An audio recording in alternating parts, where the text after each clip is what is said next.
And so next, we're going to investigate whether the studies and the data that are typically cited against this hypothesis actually invalidate it, or whether the methodological issues and biases have led to a premature dismissal of a real causal relationship. You mean we're going to move into biomedical evidence supporting causation?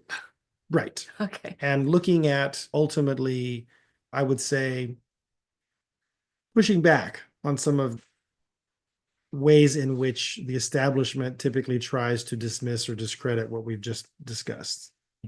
And with really the brass tacks, the hard data, which is, hey, if we treat people, we treat these kids in ways that are consistent with this hypothesis, we see improvement.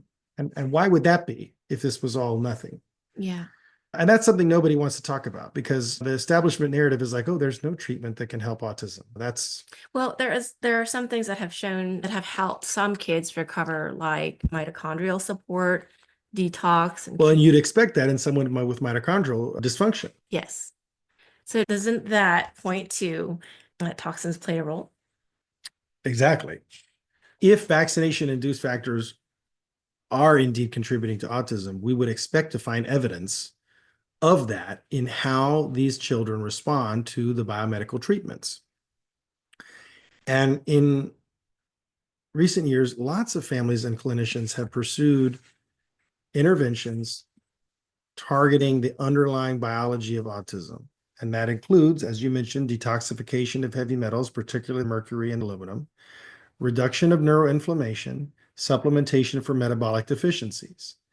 And remarkably, and this is the thing that, again, most people don't know about, and I think that for the most part, the establishment doesn't want to deal with, there are documented cases and even some clinical studies where children with autism showed improvement when these underlying issues were addressed, which again provides clues that those issues were the issues driving the development of the symptoms to begin with.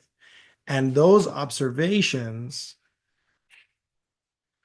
of improvement align with this vaccine hypothesis. So if autism symptoms lessen when toxins are removed, when immune dysfunction is normalized, it suggests that these factors, the toxins and the immune dysregulation, were part of the causal chain, and that the vaccines were a major source of early toxic and immune disturbances in those children. One striking clue from this phenomenon is often termed the fever effect. Have you ever heard of the fever effect? In this context? No. So this is when parents and doctors see that certain children with autism experience a temporary improvement in cognition and social engagement when they have a fever. That's right. So some parents have reported that their kids wake up when they have a fever. If autism is just a genetic brain wiring issue, then there's no such thing as genetic epidemics, right? And we've seen that there's a true epidemic. We've seen by over 2 orders of magnitude, the incidence of autism has increased in the last 45 years. And we've also seen that maximum 25% of that could be attributed to improved diagnostic surveillance, increased awareness, better criteria, broader criteria, et cetera. So why then, if autism is just a genetic brain wiring issue, then why are these It's not, though. That's my point. That's absurd. That flies in the face of everything that we know, because there's no such thing as a genetic epidemic. Do you understand that? There's no genetic, like, oh, we're suddenly everyone's genes are messed up. That would take thousands of years, not 45. So here's what's cool about the fever effect. There was a prospective study published in Pediatrics in 2007, and I'll give you the name of the study. Behaviors associated with fever in children with autism spectrum disorders is the name of the study. Authors Curran et al., Curran, formally confirmed this fever effect. So about 80% of the autistic children in the study showed fewer aberrant behaviors and increased alertness during a fever, with these improvements unfortunately fading after the fever resolved. This suggests, though, that modulating the immune system, because fever is a systemic immune activation, can transiently alter neurological function in autism. So you may ask yourself, well, hold on, if neuroinflammation is the problem, Why would more inflammation from systemic immune activation help? Well, maybe it's not, maybe the fever is helping against, the way I explain this to my patients is that there's two modes that the immune system predominantly is in, Th1 and Th2. Th1 is as against viruses and cancer. Th2 is allergies and bacteria. So we would think if it's like, hey, if allergies and bacteria are, and where most of us hang out, and there is evidence, in fact, that the current vaccination program actually does bias us toward hanging out more in this Th2 response, which is part of why we get the increased allergies and eczema and autoimmunity and atopy and all that. Then why is it that getting an infection? Well, most of the childhood infections that you're going to be getting will be viruses.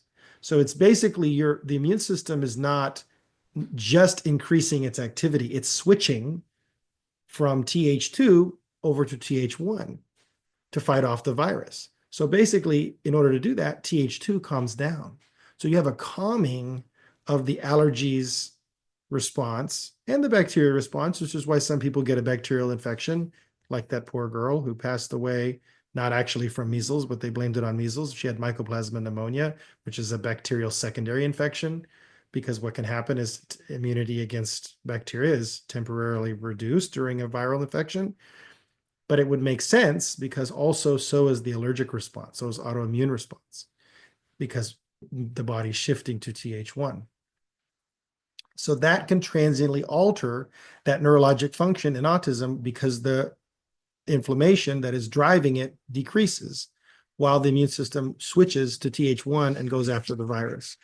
And researchers speculate that the fever may actually enhance certain neurotransmitters, alter inflammatory cytokines, like I just mentioned, and temporarily improve that neural connectivity. Then the question becomes, okay, but how does this relate to vaccines? And the answer is this: the fever effect demonstrates that autism symptoms are not static or purely structural, which gets to your point. They can be influenced by the immune state of the child, and it points to that there is an ongoing inflammatory process or an immune imbalance that is at the core of autism in these kids. And it's precisely that kind of process that an adverse vaccine reaction might trigger chronically. So in other words, if immune-related intervention, fever, can improve autism symptoms, it stands to reason that an immune-related hit, like an adverse immunization response, could worsen or potentially even cause the symptoms to develop. Does that make sense? Yes, I'm letting it sink in. Yeah. Well, and I think that how that happens is, again, probably that shift from Th2 over to Th1. But you can see how if you have the vaccine that has been shown to induce more of that Th2 response, getting a bunch of them, one after the other, could bias the immune system in favor of that Th2 response, which we believe is most likely the response that is just, again, based on the way the fever effect happens and the way that we know that autoimmunity and eczema and atopy and all these things are all Th2 responses. That seems like that would logically be what's driving this. So another insight along this vein comes from looking at the metabolic. Are you ready for me to keep going? Yeah. Checking in. Yeah. Looking at the metabolic and toxicologic profiles of children with autism. So multiple studies have found that autistic individuals have marked oxidative stress and impairments in detoxification pathways. For example, autistic children tend to have significantly lower levels of glutathione, which I mentioned is the body's #1 chelating agent, master antioxidant, and helps to detoxify mercury. Autistic children tend to have significantly lower levels of glutathione, which is the body's #1 chelating agent, especially for mercury, master antioxidant, compared to neurotypical children. And glutathione is crucial. And this is actually, you can look at the study in the Journal of Pharmacological Research, April 2021, the impact of glutathione metabolism in autism spectrum disorder. It's Bjorklund et al. I hope I'm pronouncing that correctly.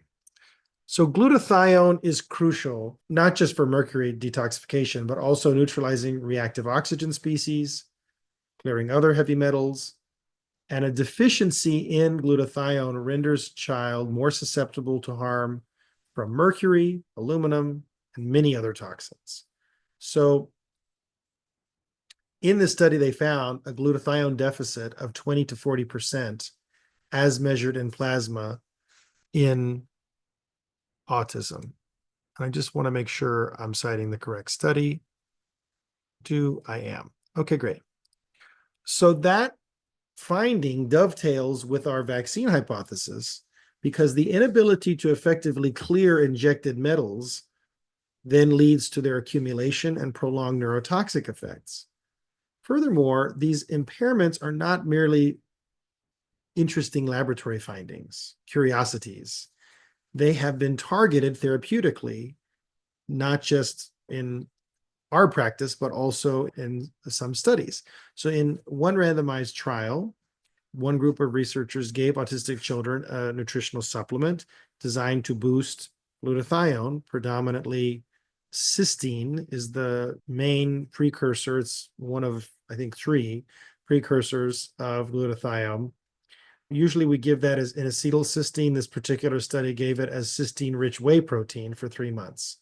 And what they found was that the children that were treated with this cysteine supplementation had significant increases in both the intracellular glutathione levels as well as improvements in adaptive behavior and socialization scores compared to the placebo. And I'll give you the information for this study. So this study is called Improving Antioxidant Capacity in Children with Autism, a randomized double-blind control study with cysteine-rich whey protein. Lead author is Ana Maria Castejon, and this was published in September of 2021 in, I believe it is Frontiers in Psychiatry, the Child and Adolescent Psychiatry section. Okay. So put another way, improving the child's antioxidant capacity and detoxification status led to measurable gains in their autism-related behaviors. I would say this is a powerful indication that oxidative stress and toxic accumulation are an integral part to this disorder's expression.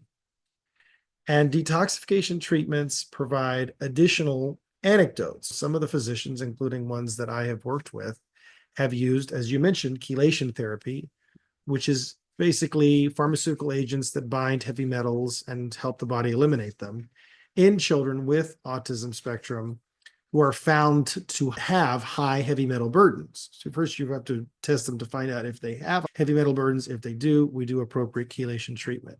We haven't really seen clinical randomized controlled trials yet of chelation in autism because there's some controversy. People worry about safety concerns if you're careful with dosing. And I find most of that to be a red herring because I've used chelation a lot over the years. And I was trained by one of the world's experts at the time, Dr. Walter Krinian, in environmental medicine. If you're careful with the dosing and you calculate it based on weight, which it must be weight-based dosing, we've seen, and I've seen clinically, and there are also case reports out there of autistic children who experienced cognitive and behavioral improvements following careful chelation protocols that lowered their body burden of mercury and or lead. We haven't really talked about lead. That can be also neurotoxic. Not as typically, so that one is associated more with like Parkinsonism and Parkinson's-like symptoms, especially in older people. Who knows, maybe it has a similar effect as mercury in the developing brain. I don't know that we have a whole lot of evidence of that, but it's possible. One case study involved a child with autism who had elevated urinary mercury. After a year of chelation therapy, this child showed dramatic improvements in communication, learning, and as we saw that as the mercury excretion levels normalized. So this is not proof because case reports, right? But they're suggestive. They indicate that removing a toxic element, which could have plausibly come from vaccines, at least in part, produces improvement, which implicates that toxin in the disease process. Similarly, dietary interventions that reduce inflammation, like the famous Feinberg gluten-free, casein-free diets that help to heal leaky gut, and high-dose omega-3 fatty acids that lower neuroinflammation have helped certain children. So we see that subgroups of kids with ASD will be benefited by these different forms of therapy, which again reinforces the idea that inflammation and immune dysregulation are driving autism symptoms in at least some of the children who are having it. So if vaccines triggered or exacerbated these inflammatory conditions, for example, through immune activation events, persistent viral components, maybe in some of the live attenuated vaccines, then treating the inflammation could then lead to improvement by reversing that vaccine-induced pathology. So one more intriguing piece of evidence from this realm is from the realm of autoimmune encephalitis. So in recent years, doctors have identified a subset of children with autism who test positive for certain brain-specific autoantibodies.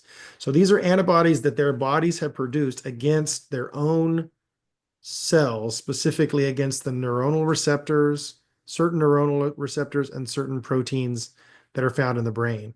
And these children sometimes respond to immunotherapies like IVIG, intravenous immunoglobulin, and or corticosteroids. I had a patient that responded well to, what is it called? Plasmapheresis. And these treatments tend to reduce that autoimmune activity. They help clean out the overactivation of the immune system by reducing the amount of antibodies that are in the bloodstream. And what's interesting is in this subset of children, sometimes you will see improvement in, again, notable improvements in autism symptoms. And that points to the idea that autism fundamentally in many, if not most cases, is an autoimmune neurological disease. So how could that relate to vaccine? Tying that back in, we know very well that vaccines can precipitate autoimmune reactions. And in fact, there's a phenomenon that's been described called autoimmune or autoinflammatory syndrome induced by adjuvants, or ASIA, right? And that's where you get exposure to vaccine adjuvants like aluminum, triggering autoimmune conditions in predisposed individuals. And that is something that was described and discussed back in the Shaw study that I mentioned, 2013, the journal Immunologic Research, Aluminum in the Central Nervous System. If a child developed an autoimmune attack on certain brain proteins as a result of an immune-provoking ingredient in the vaccine, the outcome could definitely manifest as an autistic regression. So the success of immunosuppressive therapy in a subset of autistic children with autoimmunity can be seen as like a backwards indicator that excessive immune trigger, potentially vaccine, most likely played a causal role initially. So in sum, for this section on the clues that treatment is providing us about this causal pathway, the treatment outcomes in autism are really providing us with these clues to what the causal connections are. The improvements that we've seen with the approaches that target the toxins, target the inflammation, support an idea that those factors are integral to the development of autism. And because vaccines are a significant early source of both toxins, like mercury and aluminum, as well as inflammatory triggers, i.e. the intended immune activation, it's very reasonable to draw a line connecting the dots. We see that reducing toxic and immunologic load improves autism symptoms, which implies that increasing that load through intensive vaccination could conversely contribute to inducing the autism symptoms in the first place. So while we obviously need, I would argue, you may disagree, more systemic research. For example, I would like to see large studies looking at precisely calibrated dosed chelation, not just of mercury, but also of aluminum. That would be an interesting study from my perspective. The cumulative clinical anecdotes, small trials align with biomedical improvements, addressing vaccine relevant damage, treating oxidative stress, immune dysfunction, remember the glutathione study, add another layer of evidence which strengthen the link, because these clues from treatment, well, they do more than that. They really humanize the discussion. They illustrate that autism is a medical condition that can sometimes be improved, and it's not this intractable genetic destiny. And if it's a medical condition, we have to earnestly investigate all of the medical environmental triggers that set it in motion, vaccines included. I agree. I'm just going to put my stamp on that. Okay, So why hasn't the CDC, oh, why hasn't the CDC done? I need to just sing this out a little bit. Go ahead, go for it.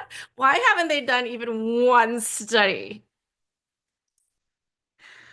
on the long-term health outcomes of the vaccinated and unvaccinated kids? Like, not even one. Yeah.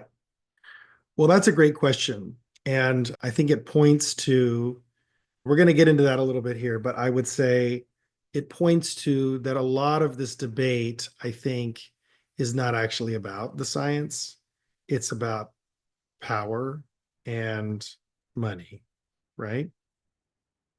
And what you have to remember is that the CDC profits off of vaccines, because when the CDC, yeah, when they do research that helps to develop a new vaccine, they get a portion of the profits, because then they basically sell that vaccine to the big pharma, and then big pharma produces it and sells it, but then they get a percentage of profit.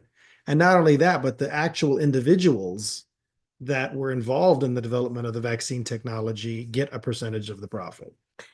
It's obviously a huge conflict of interest, and it's one of the things that Bobby Kennedy has said he's committed to getting rid of, because it's like, it's absurd that the taxpayers are funding these people's research, and yet is the taxpayer benefiting from, well, they would say, of course, because now you have this great new vaccine.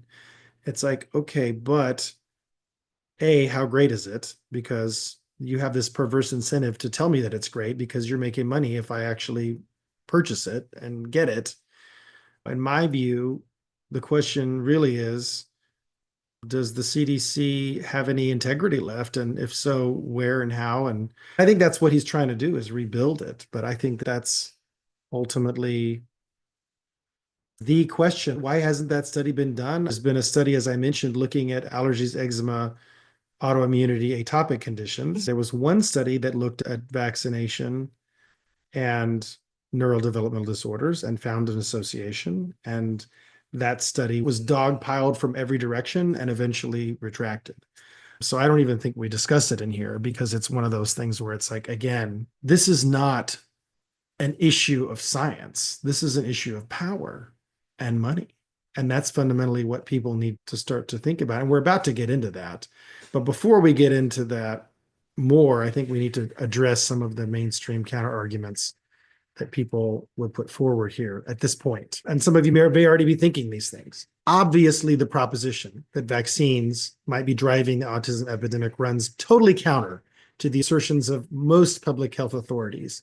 And we've talked about the way that there was this institutional creep in public health authorities, where they went from being about maintaining clean environment, a healthy food supply, to now being the vaccine pushers. And in fact, these health agencies often will counter the kind of claims we're making by citing numerous studies and expert reviews that found no evidence of harm from vaccines with respect to autism. So it is essential to critically examine these mainstream counterarguments. Are the studies truly comprehensive and unbiased? Do they have limitations that might have obscured a real effect? Are there any indications of selective reporting or conflicts of interest that could have influenced the conclusions? And finally, are there alternative explanations that better fit the data than the vaccine hypothesis? Absolutely, we should consider that. So in this section, we're going to address these questions head on, because we have to be fair. And a fair evaluation requires acknowledging what mainstream has gotten right. For instance, Not every early hypothesis panned out, fair enough, while also scrutinizing the weaknesses in their position. So the first thing, and I know Bobby Kennedy's talked about this a lot, but I think it's worth emphasizing because I think most people don't know it, and I think they're still shocked to hear it.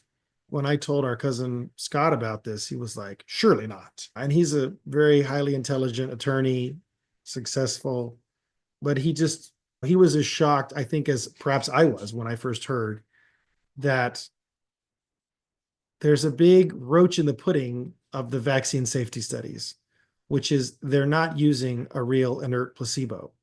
A real inert placebo in this case would be like a saline shot, right? Like, here, we're going to give you a shot of saline. But they often contain aluminum or even other vaccines. Like, how can you really claim safety when, Exactly. these So, placebos? right, the placebos are not actually placebos. So the oft-repeated claim is that dozens of studies have shown no link between vaccines and autism. Quantity of studies does not equal quality, obviously, and a closer look at the most frequently cited research is going to show that there's some pretty significant methodological issues. So a lot of these studies were not actually designed to detect nuanced, delayed, or subset specific effects that a vaccine induced autism mechanism would obviously entail. So first, we have to consider the gold standard of clinical research is the randomized controlled trial. And given that, it should be shocking to everyone listening to this that I repeat, no randomized controlled trial has ever been conducted to specifically evaluate autism outcomes in vaccinated versus unvaccinated children. And the reason why is, oh, well, we could never do that ethically. It would be so unethical because we would be withholding these highly effective vaccines from children in the trial group that were getting the placebo shots, and that would put them at risk for infectious diseases. But if you look at the data comparing randomized controlled trials to observational controlled trials, there have been meta-analyses of observational controlled trials versus randomized controlled trials that have shown repeatedly that there's no significant difference between their findings. So if we just observe what's naturally occurring, that's going to give us data that's just as good as if we create this contrivance of a randomized controlled trial. And that's what study after study comparing these two types of trials have shown us. All right. So we have to rely on observational studies, fair enough, which people will claim, oh, those are inherently prone to certain biases and confounders. Look, the meta-analyses that have evaluated these types of trials show repeatedly there's no significant difference between their findings and randomized controlled trials when you look at the big picture. The other thing that they're going to say is, well, the other thing I would point out is that the pre-licensure clinical trials for vaccines are not evaluating neurodevelopmental outcomes years down the line. These vaccine trials usually follow participants for a few days, maybe a few weeks, looking for any acute adverse events. So autism, which is diagnosed around age 2 to 3, typically, is not going to be observed in these short trial windows. So that means when the new vaccines are approved, they haven't been tested for long-term effects like autism in any formal way. And any of such effects would only be detectable by their nature via post-marketing surveillance or epidemiological studies, which we've already seen show that there's this crazy takeoff. So there's this issue now of placebo selection, which you mentioned as well, in the vaccine trials. So a foundational principle of a clinical trial is to compare the treatment against an inert, like a saline injection, placebo, to clearly see the treatment's risk profile. And mind-blowingly, I would say, many vaccine trials have used, if not most, have used improper placebos. So instead of saline, the placebo often contains the adjuvant, such as the aluminum, or even a different vaccine. In fact, in every vaccine study I've ever read, I'm waiting for somebody to send me one where they actually used a proper placebo. But they either are comparing it against what they call the vehicle, which is the vaccine minus the particular viral or bacterial antigen that they're put in there that's unique to that particular vaccine. They call it the vehicle versus everything that's also in the vehicle plus the antigen. So they basically have changed one out of potentially half a dozen to a dozen different ingredients and then called one of them the placebo and one of them the active agent. Well, okay, but that's not a real placebo, right? The other thing they'll do is they'll say, well, we're going to compare this new vaccine to a previously approved vaccine. And if the side effects are not significantly different, well, then it's fine. It's safe and effective, or at least safe, right? So instead of saline, we've talked about that. It's often either the vehicle or it's got a different vaccine completely in it. So for example, in Merck's clinical trials for the HPV vaccine, Gardasil, the control groups received injections of the vehicle, the aluminum adjuvant, without the viral antigens, plus all the other binders and whatnot, rather than a true inert placebo. And you can, if you want to go read that study, the study is called a Reactogenic Placebo and the Ethics of Informed Consent in Gardasil HPV Vaccine Clinical Trials, a case study from Denmark. And this is from the International Journal of Risk and Safety in Medicine, May 31st from 2024. So just last year.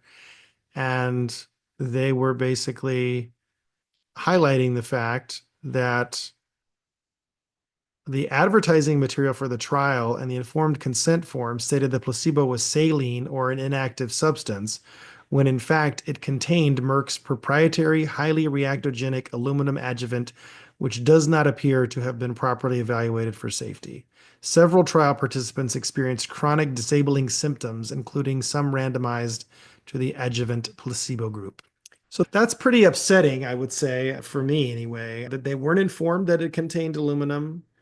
And several of the people receiving this placebo suffered the same types of adverse reactions in the vaccine group, which is exactly what we would expect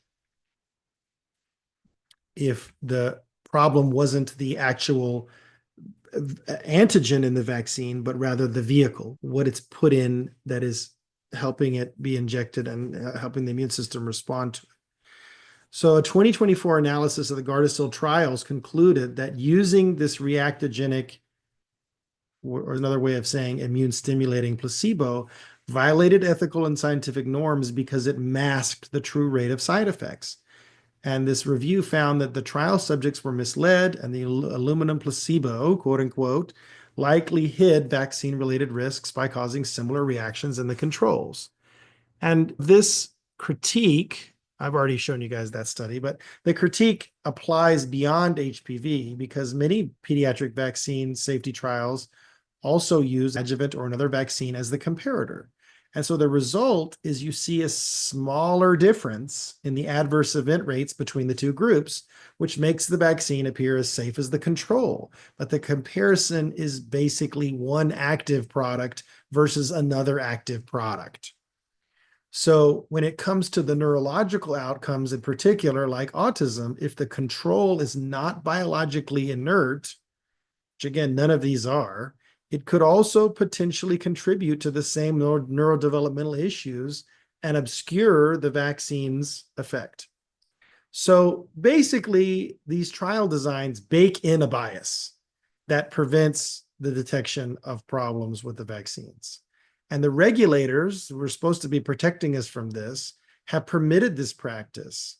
But independent researchers have argued that aluminum adjuvants should not be used as placebos in clinical trials due to exactly these safety concerns. Makes these decisions. Ugh. Yeah, well, our taxpayer-funded regulators, but I would just say that the problem there is, again, the system has become so captured, not only because of what I told you about where NIH and CDC profit off of the development of new vaccines, but also where you have a situation where big pharma, the revolving door of the FDA is a big issue here, where basically I think it's 30 to 33% of the the employees, at least prior to a few months ago, at the FDA were people who'd worked for pharma, and we'd seen a pattern where these people would go work for FDA for a year or two, get whatever drug they were working on approved, and then go right back to leave the FDA, go right back to work for the same pharma company for a raise and a bonus. Yeah. Okay. So beyond trial design, we want to consider the population studies that are often cited. So these are going to be case control studies, cohort studies, for those who are into study design. One famous series is the Danish series by Madsen et al. 2002 on the MMR, and Hivid et al. 2003 on thimerosal. These get cited a lot. And of course, these studies concluded no link, but then when we reanalyze those, there have been several issues that have critical issues that are problematic. I'm going to point out a few of them here. So in the MMR study, which is the Madsen et al. Study, virtually all children in Denmark eventually got the MMR.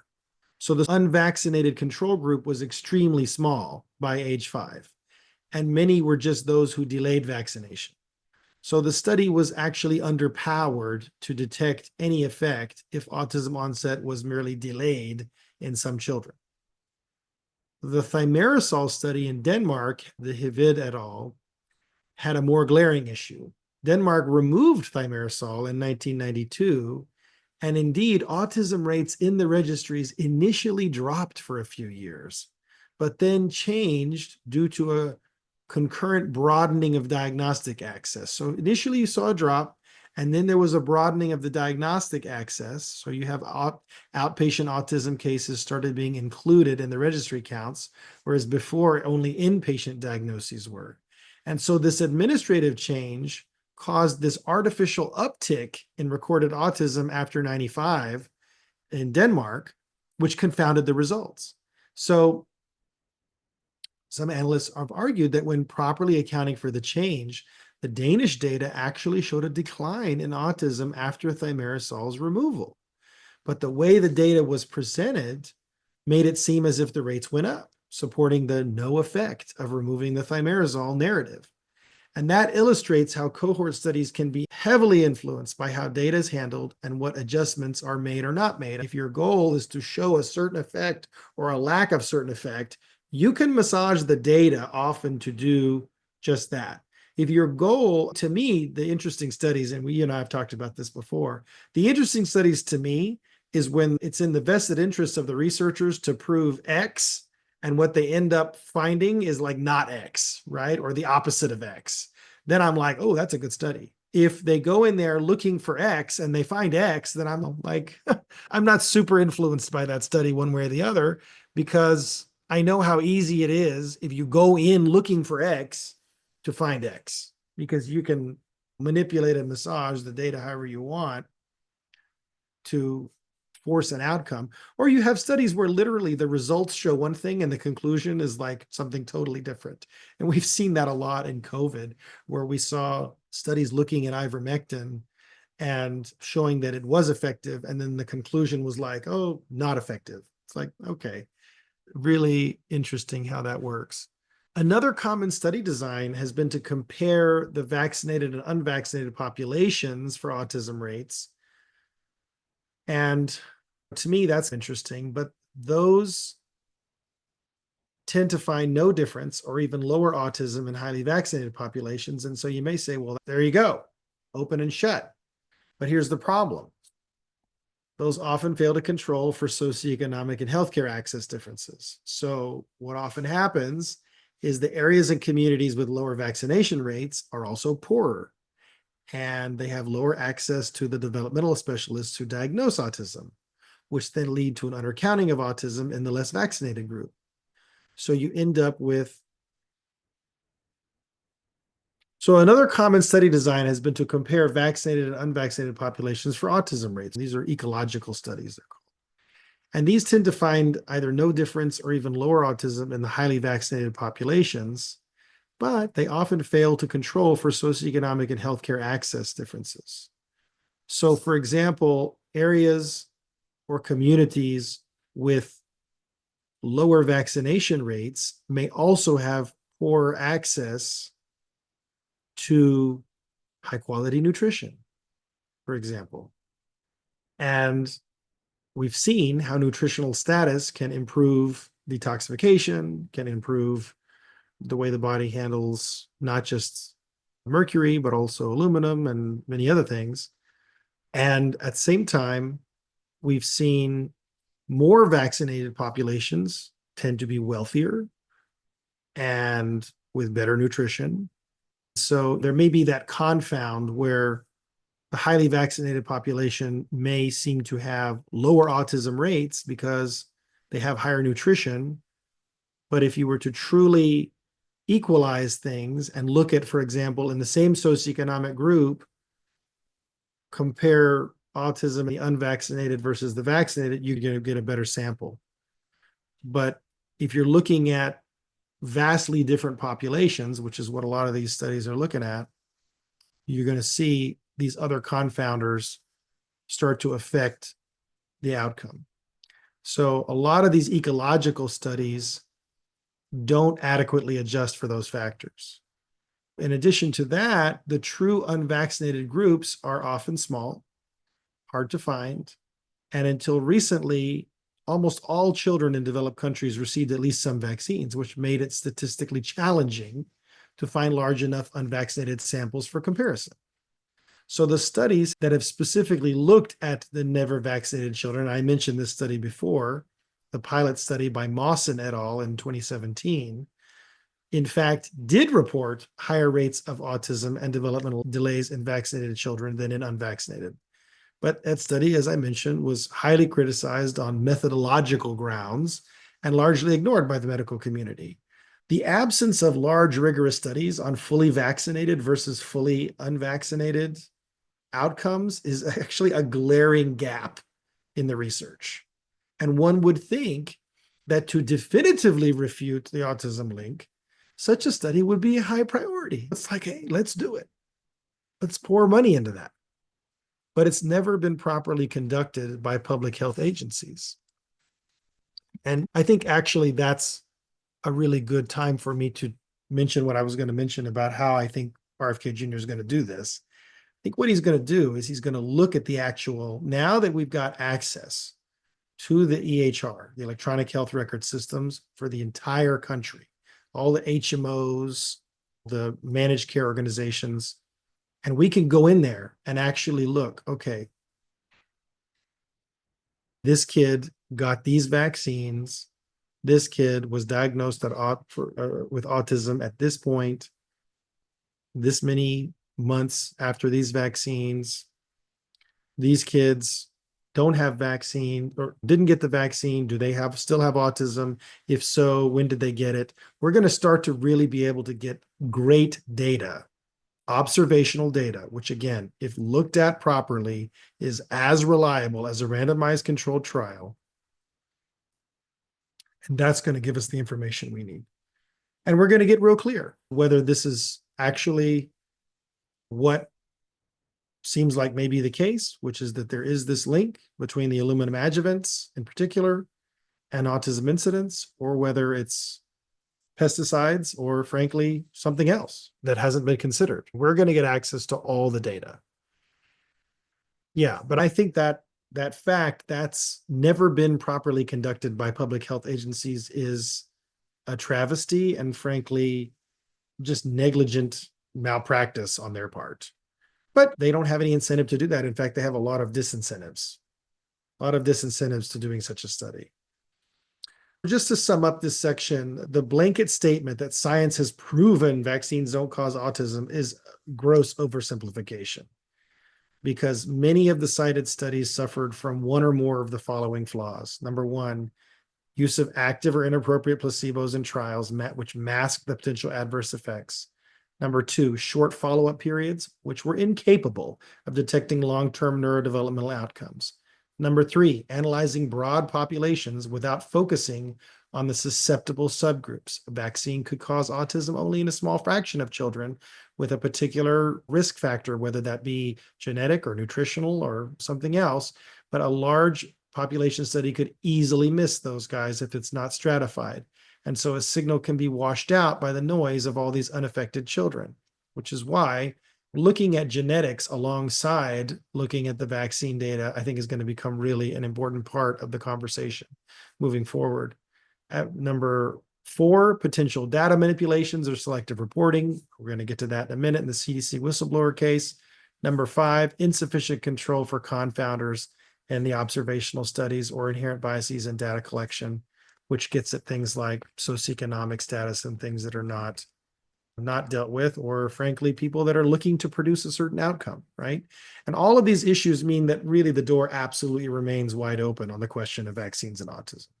The literature that claims to close it is much less definitive than it's often portrayed.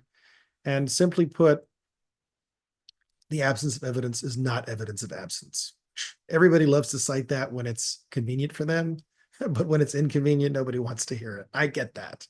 But I can't say that enough. Absence of evidence is not evidence of absence, especially when the research tools may not have been finely tuned enough to detect that effect, or when the studies were executed, as is usually the case, by entities with a stake in the outcome, which gets to our next topic, which is the conflicts of interest and research integrity in vaccine science. Conflicts of interest. How is it not a conflict of interest when the CDC both promotes and evaluates the safety of vaccines?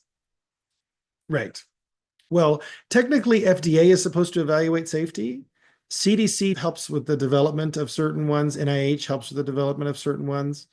But yeah, absolutely. CDC promotes, FDA approves, but they're all at this point captured organizations by big pharma, big hospital, big insurance, et cetera. Oh, I love this next line. Science thrives on objectivity and transparency. It's literally like the opposite of what we just said, right? Yeah. And so when it comes to vaccine safety research, there have been these persistent concerns about conflicts of interest that obviously are biasing the findings.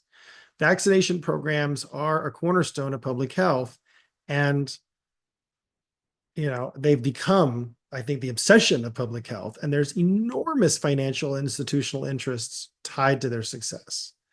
So we see both pharmaceutical companies and health agencies with a vested interest in reassuring the public that vaccines are safe and effective.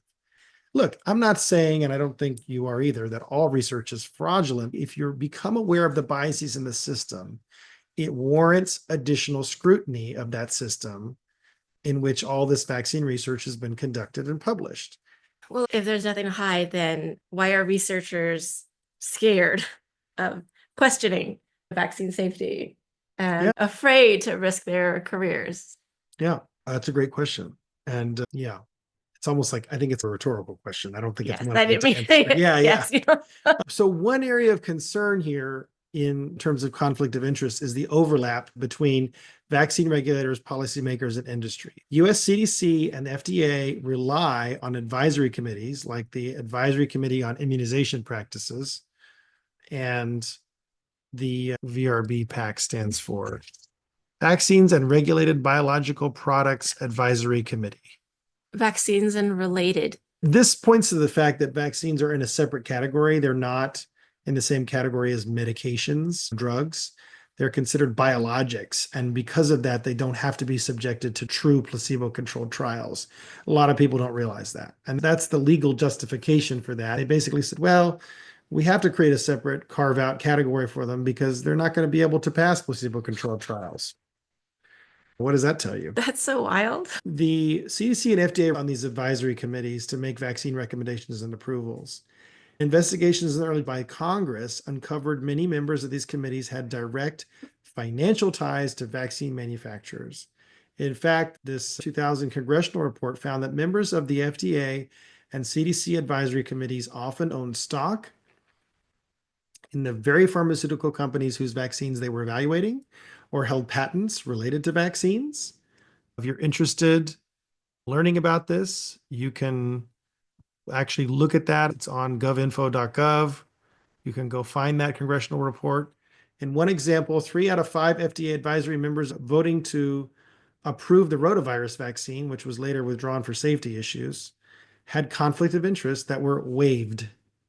So additionally, the CDC's Advisory Committee on Immunization Practices has shown to routinely grant conflict of interest waivers to every member each year, effectively allowing these individuals with financial stakes in vaccine development to participate in discussions and votes on adding those vaccines to the schedule. So basically, it's like, here, I'm going to vote on whether or not we should add the vaccine that if we add to the schedule, I'm going to make more money. I get to vote on that. It's like, yeah, that's just the fact that we allow that is beyond corrupt.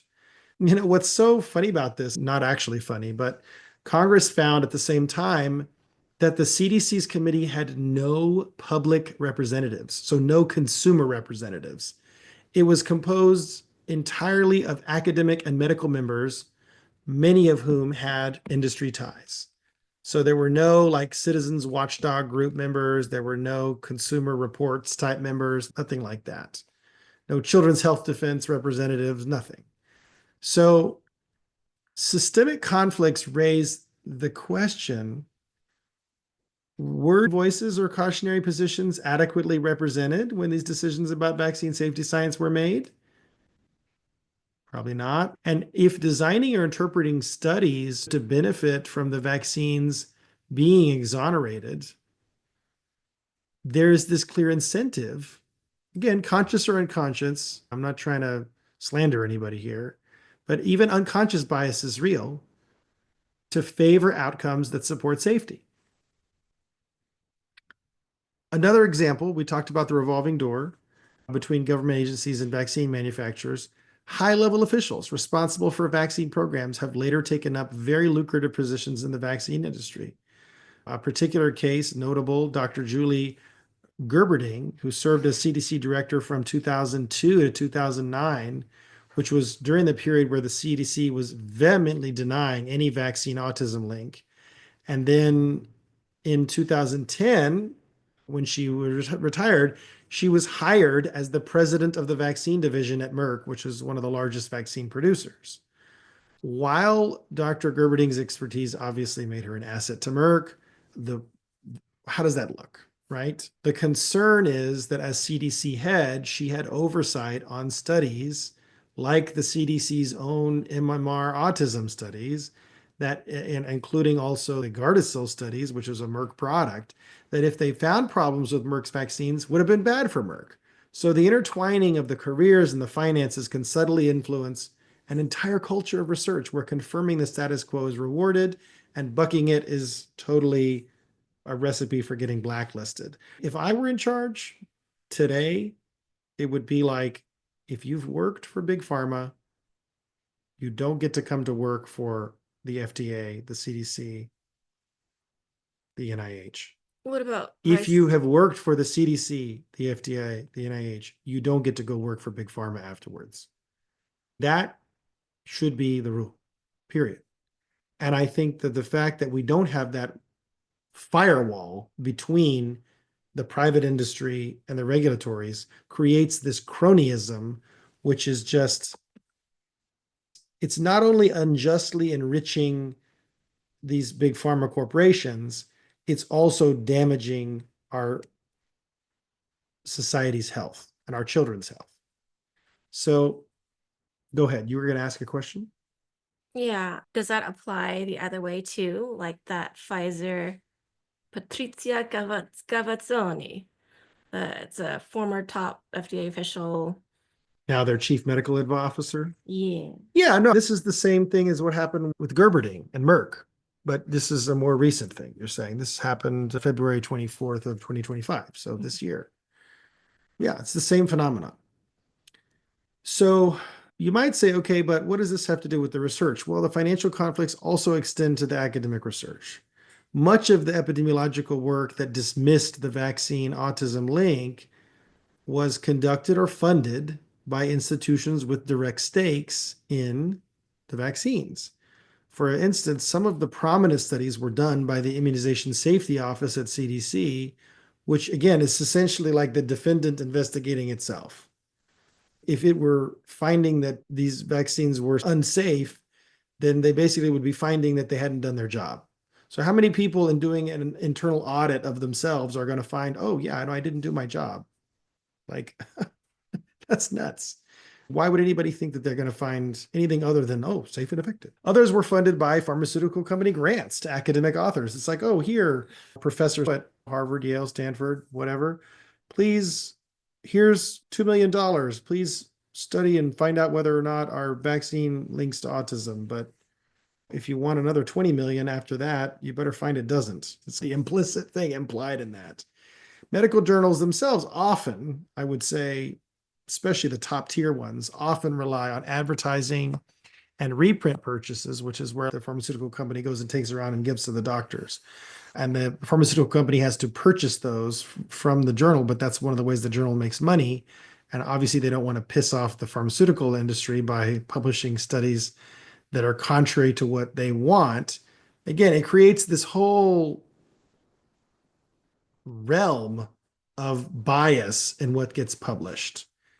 And we've seen incidences where researchers with findings that were contrary to the narrative struggled to get their papers accepted in mainstream journals. The vitamin D researchers that went on the Dark Horse podcast with Brett Weinstein and said, hey, we found that vitamin D was really helpful and effective as an immune support, especially during COVID, but in other respiratory viruses as well. And then we tried to get our study published in one of the top 5 journals. And they all said, well, we can keep your study, but you just have to change the conclusion. You can't say that the vitamin D was beneficial. You have to say that it wasn't. The results weren't statistically significant, or the result was nebulous or ambiguous. And to their credit, they said, well, we're going to go to a second tier journal and get it published there because we're not going to change the outcome to be negative against vitamin D when we know that vitamin D was actually really helpful in the study. This is the challenge, is they refused to publish their study as long as it had something. And they told them, they said, look, we cannot publish anything positive about a natural intervention in this journal anymore. We don't do that because that's not who pays our bills. And there's even been cases where researchers will find that their results get mischaracterized in the official report that gets issued by the group. So the influence of pharmaceutical companies on research agendas is pretty well known at this point, and obviously vaccines are no exception. If anything, they're probably more subject to that because it's an area where they're not subject to liability. And so then that leads to the question of like, okay, have there been any large-scale studies of vaccinated versus unvaccinated children for autism risk that have been funded by a neutral body with no pre-committed position? And the answer is, to date, No. I think that Bobby Kennedy's working on it, but yeah, the organizations that you would expect to fund such a study, like the NIH, the CDC, they've already publicly taken a position.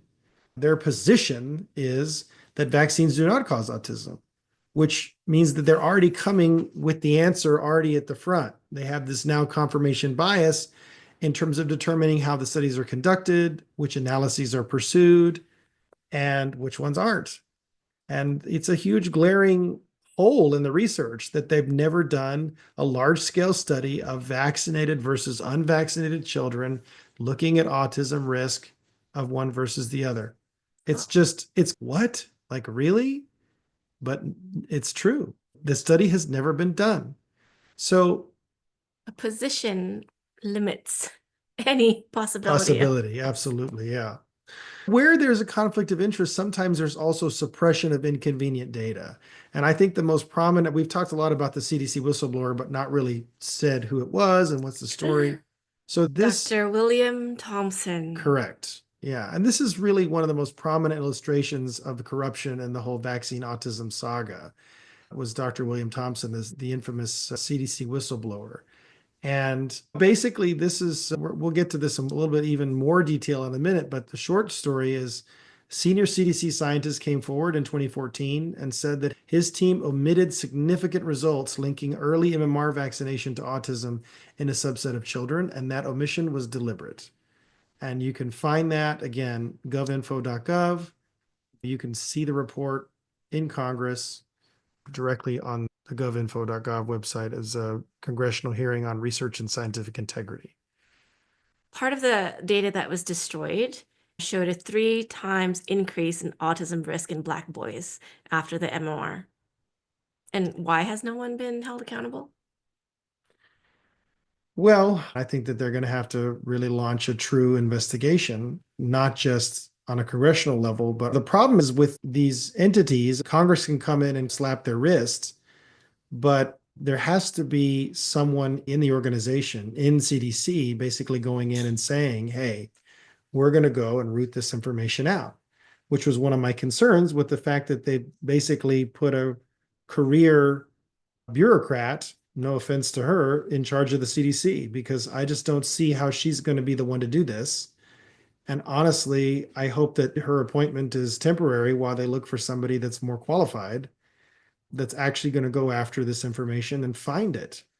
Because the fact of the matter is that Dr. Thompson alleged that he and his co-authors destroyed data to cover up that link. So I don't know if that data is still out there anywhere. He's a senior scientist, Dr. Right. William Thompson. And he says they covered up deliberately a link to autism. So why hasn't Congress investigated? Well, they did, but their investigation only can call people. They testified.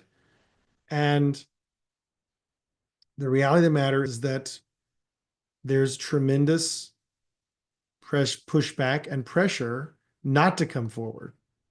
Because, hey, if you come forward, your career's over, right? So I wonder where he is now, it's a good question. We'll see if we get to it here. This kind of thing is obviously scientific malfeasance of the highest order. And it certainly, in my view, and I think probably in anyone sane's view, casts a huge shadow over the integrity of the entire field of vaccine safety research. Because again, the CDC is the lead actor in that research. This is literally what they should be doing. This is one of their core functions. And even if we, for a moment, set aside the outright fraud, the structure of the vaccine research creates a lot of subtle pressures. Researchers often fear that publishing anything that supports a vaccine autism link will get them labeled as anti-vax and destroy their reputation and ruin their chances of ever getting funding again. All you need to do is look at the key example, which is what happened with Dr. Andrew Wakefield, which again, regardless of the merits, and he was a well-regarded, respected gastroenterologist, regardless of the merits or the flaws of his work, he was vilified. He was stripped of his medical license. His career was over. And that kind of spectacle is designed to silence people. It's meant to be a cautionary tale that kind of looms in the minds of other scientists and physicians. So then they self-censor. And we've seen this in a lot of areas. We saw this during COVID, where the scientific community self-censored. Oh, well, we're just going to investigate other things. We're not even going to take a look at this anymore. And so then, as a result, studies that could potentially reveal problems are just not conducted. Or if they are, they're kept quiet. They're kept silent, or maybe they're not even reported on. So another conflict to consider is that the vaccines are obviously, this is the underlying thing of the whole conversation. Vaccines are one of the pharmaceutical industry's fastest growing sectors. We're talking about billions of dollars in annual revenues, virtually guaranteed market uptake because they're often mandated or heavily promoted by the governments. They're using our taxpayer funds to create these vaccines, and then they're profiting off of them, and then they're using our taxpayer funds to promote them to us so that the pharmaceutical companies make more money. Explain to me how this makes any sense. What a cesspool. Yeah. Pharmaceutical companies supposedly, well, they do. They have a legal duty to the shareholders to maximize their profits. They don't care about your health. And that duty to maximize profit clashes with their idea of like, oh, they're going to be completely transparent about product risks, which what company is completely transparent about product risks? Very few. And we have documented history across various pharmaceuticals, Fen-Phen, Vioxx, Ritalin, thalidomide, just to name a few, of companies minimizing or hiding adverse findings to protect their products.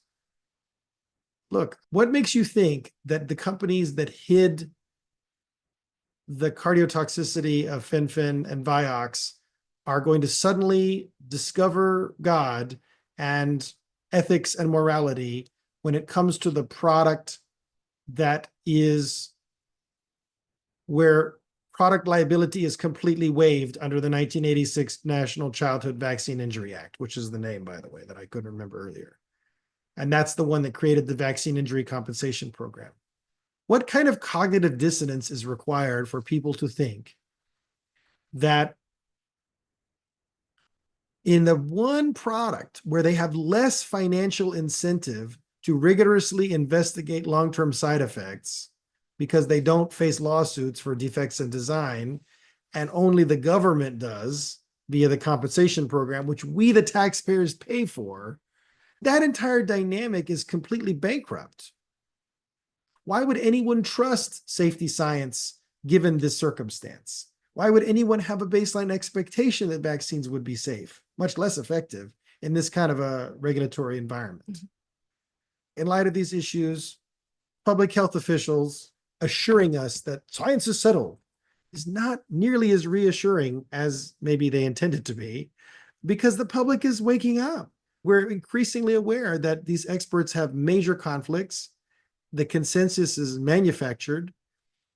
There's a long history of other public health errors, from the tobacco safety denials to opioid prescription safety assurances.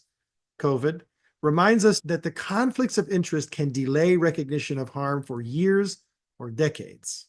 And that's key to keep in mind, because vaccines, given their societal importance, have to be held to the highest standard of scientific integrity.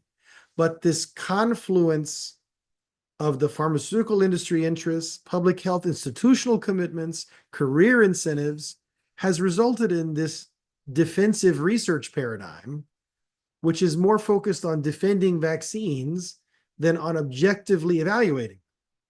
And so to fully, truly resolve this question, we need independent investigations that are free of any of these entanglements. And as we're about to see, as we delve deep with Dr. William Thompson, when one insider did attempt to bring data irregularities to light, his experience highlights just how much the existing system is invested in one side of the narrative. All right, CDC Whistleblower, you ready? Yes. So one of the most illuminating and troubling events in the vaccine autism controversy was the revelation in 2014 that a senior CDC scientist, Dr. William W. Thompson, had become a whistleblower. Dr. Thompson, a PhD research epidemiologist, had co-authored some of CDC's major studies aimed at disproving a link between vaccine and autism, including a 2004 study in the journal Pediatrics on the timing of MMR vaccination and autism incidence. In August of 2014, so 10 years later, Dr. Thompson, through his attorney, released a public statement that sent shockwaves through the scientific community. In his statement, he confessed, quote, "I regret that my co-authors and I omitted statistically significant information in our 2004 article published in the journal Pediatrics," unquote. That omitted information, he said, suggested a link between early MMR vaccination and autism in a subset of children, specifically African-American boys who received the MMR before 36 months of age. The background to this whistleblower moment is dramatic. Dr. Thompson had reportedly been haunted for a decade by the cover-up of findings in the 2004 study.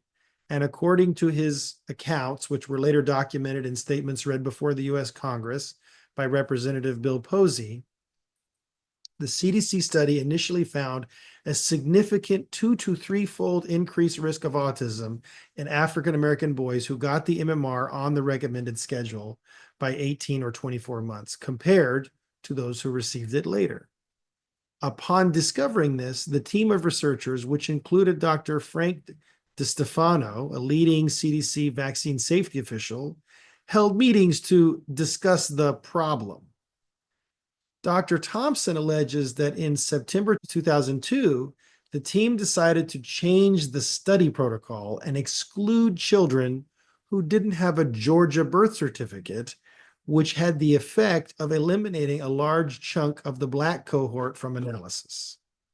So by applying this unwarranted data exclusion, the statistically significant association diminished. Furthermore, Dr. Thompson reported he and his co-authors convened a meeting where they brought a big garbage can into the room and threw out printouts of data analysis that showed the heightened risk.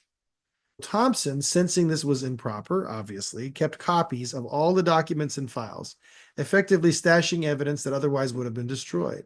In his words, I believe we intentionally withheld controversial findings from the final draft of the pediatrics paper, unquote. So obviously his allegations are truly extraordinary. They imply scientific misconduct. I don't think they imply. They demonstrate scientific misconduct aimed at concealing evidence of harm from a vaccine. And they validate many parents' fears that data have been manipulated to prop up safety conclusions. So after his statement became public, Representative Posey took the House floor in 2015, pleaded for an official investigation, entering Dr. Thompson's documented statements into the congressional record. To date, however, there has been no federal investigation. Oh, wow. The CDC has largely stonewalled the issue, and Thompson, still employed at the CDC, has not spoken publicly beyond his lawyer-mediated statement. The mainstream media gave surprisingly little coverage to this bombshell story, and when it did, it often downplayed the implications or framed it as just fuel for anti-vaccine conspiracy theorists. So from a scientific perspective, what this whistleblower saga tells us is that at least one major study that is often cited as evidence against the vaccine autism link is simply not reliable. The 2004 pediatric study by DiStefano et al. Has been referenced repeatedly to claim, quote, MMR is proven not to cause autism, unquote. Now we know that the raw data in that study did show a correlation in a particular subgroup, and that correlation was hidden. One might argue, and I think skeptics of this whole conversation would argue, oh, it's only one subgroup, African-American males. But think about what that means. If MMR vaccination can trigger autism in certain groups, so again, people with specific genetic backgrounds, or maybe those who received it on time versus late, that's still a causal connection. It doesn't have to be the majority of cases to be real. The notion that vaccines might cause autism only in susceptible individuals is entirely plausible and in line with the concept of gene-environment interactions. So the whistleblower data suggests just that a susceptible population was affected, but rather than investigate that further, the data was just dropped. And that is scientific malpractice, any way you look at it, but especially if your goal is to seek the truth, which is supposedly the whole goal of science. We have to address what the critics say. So critics point out that the reanalysis by Brian Hooker, which is the scientist to whom Thompson leaked some of the data, was republished in 2014. Okay, they wanted to get it out there, but then of course was immediately retracted due to controversies over its statistical approach. This is what always happens, right? It's like, oh, this study is very inconvenient, so let's put a lot of financial pressure on the journal so that they'll retract it. Now,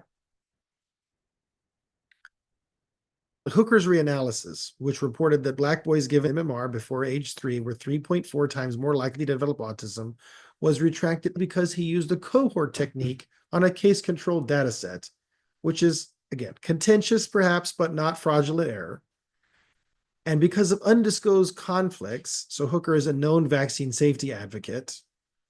Well, okay, but who else did you expect is going to do that? Who's going to risk their career and their neck doing the study, doing the reanalysis? Of course, it's going to be somebody who's a known vaccine safety advocate. This is like a ridiculous pushback, in my view. The retraction ultimately did not, however, invalidate the core observation. It was just a procedural process thing. So the underlying CDC data, which Thompson safeguarded, remain and could be reanalyzed properly according to whatever methodology you want to use by independent researchers, if the CDC were to grant access to it. Unfortunately, they have not released all the data or allowed independent verification of the original results, even after the whistleblower revelations. We need transparency. My hope is that we will get it soon. Got my concerns about the new CDC director, but if she really wants to prove that she's on the side of the people, then she'll release the data. She'll open the books and let other scientists scrutinize the data and see what the data show. And I highly suspect part of what's going on here and why RFK Jr. is so confident that we're going to have stuff figured out by September is that he knows that this data is here and he knows that we can go get it and we can reanalyze it and publish an official, unbiased reanalysis from the CDC and using all the data, because he doesn't care about pharma and their financial interests. He's proven that over and over again when he sued them in court on behalf of his plaintiffs and won. So Dr. Thompson also co-authored some other influential papers, including a 2007 study on thimerosal exposure and neuropsychological outcomes, which concluded mostly no significant issues. But he has hinted that there were discussions and some irregularities in that study as well. But the MMR 2004 case is the one that he provided clear evidence for. So it raises this unsettling idea that the body of vaccine safety literature could contain other instances where inconvenient findings were just swept under the rug. And to me, this whole CDC whistleblower episode really just underscores why independent replication of these studies is crucial. We have an admission on the record that one of the pillars of the no link between vaccines and autism evidence was false. In a just scientific world, this would trigger a wave of confirmatory studies. For instance, you'd see similar MMR timing analyses and other data sets like the vaccine safety data link, which is, again, what I think RFK Jr. is up to between now and September, or even looking at other countries' data, focusing on race and other subgroups. But to date, there's been no such effort, at least none public. Instead, we've seen this event of the whistleblower just totally ignored in scientific discourse. The CDC's reputation, the broader vaccination program were presumably, I would say, being protected by not engaging with the whistleblower claims so as not to give any air or daylight, is actually the word I was thinking of, to anything that might encourage vaccine hesitancy or give air to the claims of the anti-vaxxers, right? I don't think anybody is really, I don't understand why anybody should be pro-vaccine or anti-vaccine fundamentally. It's like, why aren't you just like pro the truth, pro like safety, pro protecting kids as much as possible without like damaging their long-term health? Can't we just be pro those things and then like go where the evidence leads us? To me, that's my mindset. So for purposes of our investigation, this Thompson affair really serves as a proof of concept that the data relevant to vaccines and autism have been manipulated by authorities in the past. And it validates the frank reasonability that it's reasonable to be skeptical toward these blanket assurances of safety. Because if one key study had data admitted, others very likely could have as well. And it shows that even within CDC, there was internal concern that the agency was not being transparent. To quote Dr. Thompson, "I assumed it was illegal and would violate the Freedom of Information Act, so I kept copies," unquote. The implications for trust in public health are significant. It suggests that the very organization that taxpayers pay for to investigate vaccine safety at some point chose to protect the vaccine program's reputation over our children's health when the two were in apparent conflict. So the call here ultimately is to do science properly. Dr. Thompson's actions should be a kick in the pants to all of us that we need to revisit the earlier studies with independent eyes, with fresh eyes, and they need to be replicated. And it's notable that Dr. Thompson, again, who says he's still pro-vaccine, he believes in immunization, but again, what's in it that matters, right? I think we can all be pro the concept of immunity, right? Of course, we want children to gain immunity and survive. That's something I think we could all agree on. The question is, what's the best way to do that? And if it's through vaccines, what ingredients are compatible with long-term health and which ones, frankly, may not be? Aluminum. it's really interesting to me that even though he claims to be pro-vaccine, that he nonetheless felt morally compelled to come forward about this issue and come clean. And it really shows you that you can still support vaccination as a concept and public health as a concept and prevention as a concept and still acknowledge specific issues, specific risks in specific subsets and populations. That's not a mutually exclusive position. And ultimately, what concerned Dr. Thompson was scientific integrity. And frankly, that should concern all of us. And true vaccine safety is only going to be achieved when we fully acknowledge and understand any link, not just to autism, but frankly, to any other diseases, all of the potential risks, benefits, trade-offs, payoffs, adverse outcomes, and we see the totality of the picture and can make reasonable, rational decisions, choices for our family, our child in specific with regard to each vaccine, each disease. And frankly, hopefully as a society develop safer, because you're never going to have something that's truly 100% safe for everyone, but safer vaccination regimens. Not when we hide or dismiss these adverse outcomes and the links that are, I would say, emerging, congealing. What would you say? Well, Becoming apparent. Yes, very in your face. Yeah. So I'm gonna revisit this question and I'm going to emphasize it because I really want an answer. So if it isn't from vaccines, then what new exposures explains the massive sudden autism surge? Yeah. So this is a good time to look at alternative explanations that have been put forth to explain the autism epidemic, because we have to weigh those against our vaccine hypothesis. Are they sufficient to account for the observed patterns and the evidence? So we'll consider now a few of the main alternatives.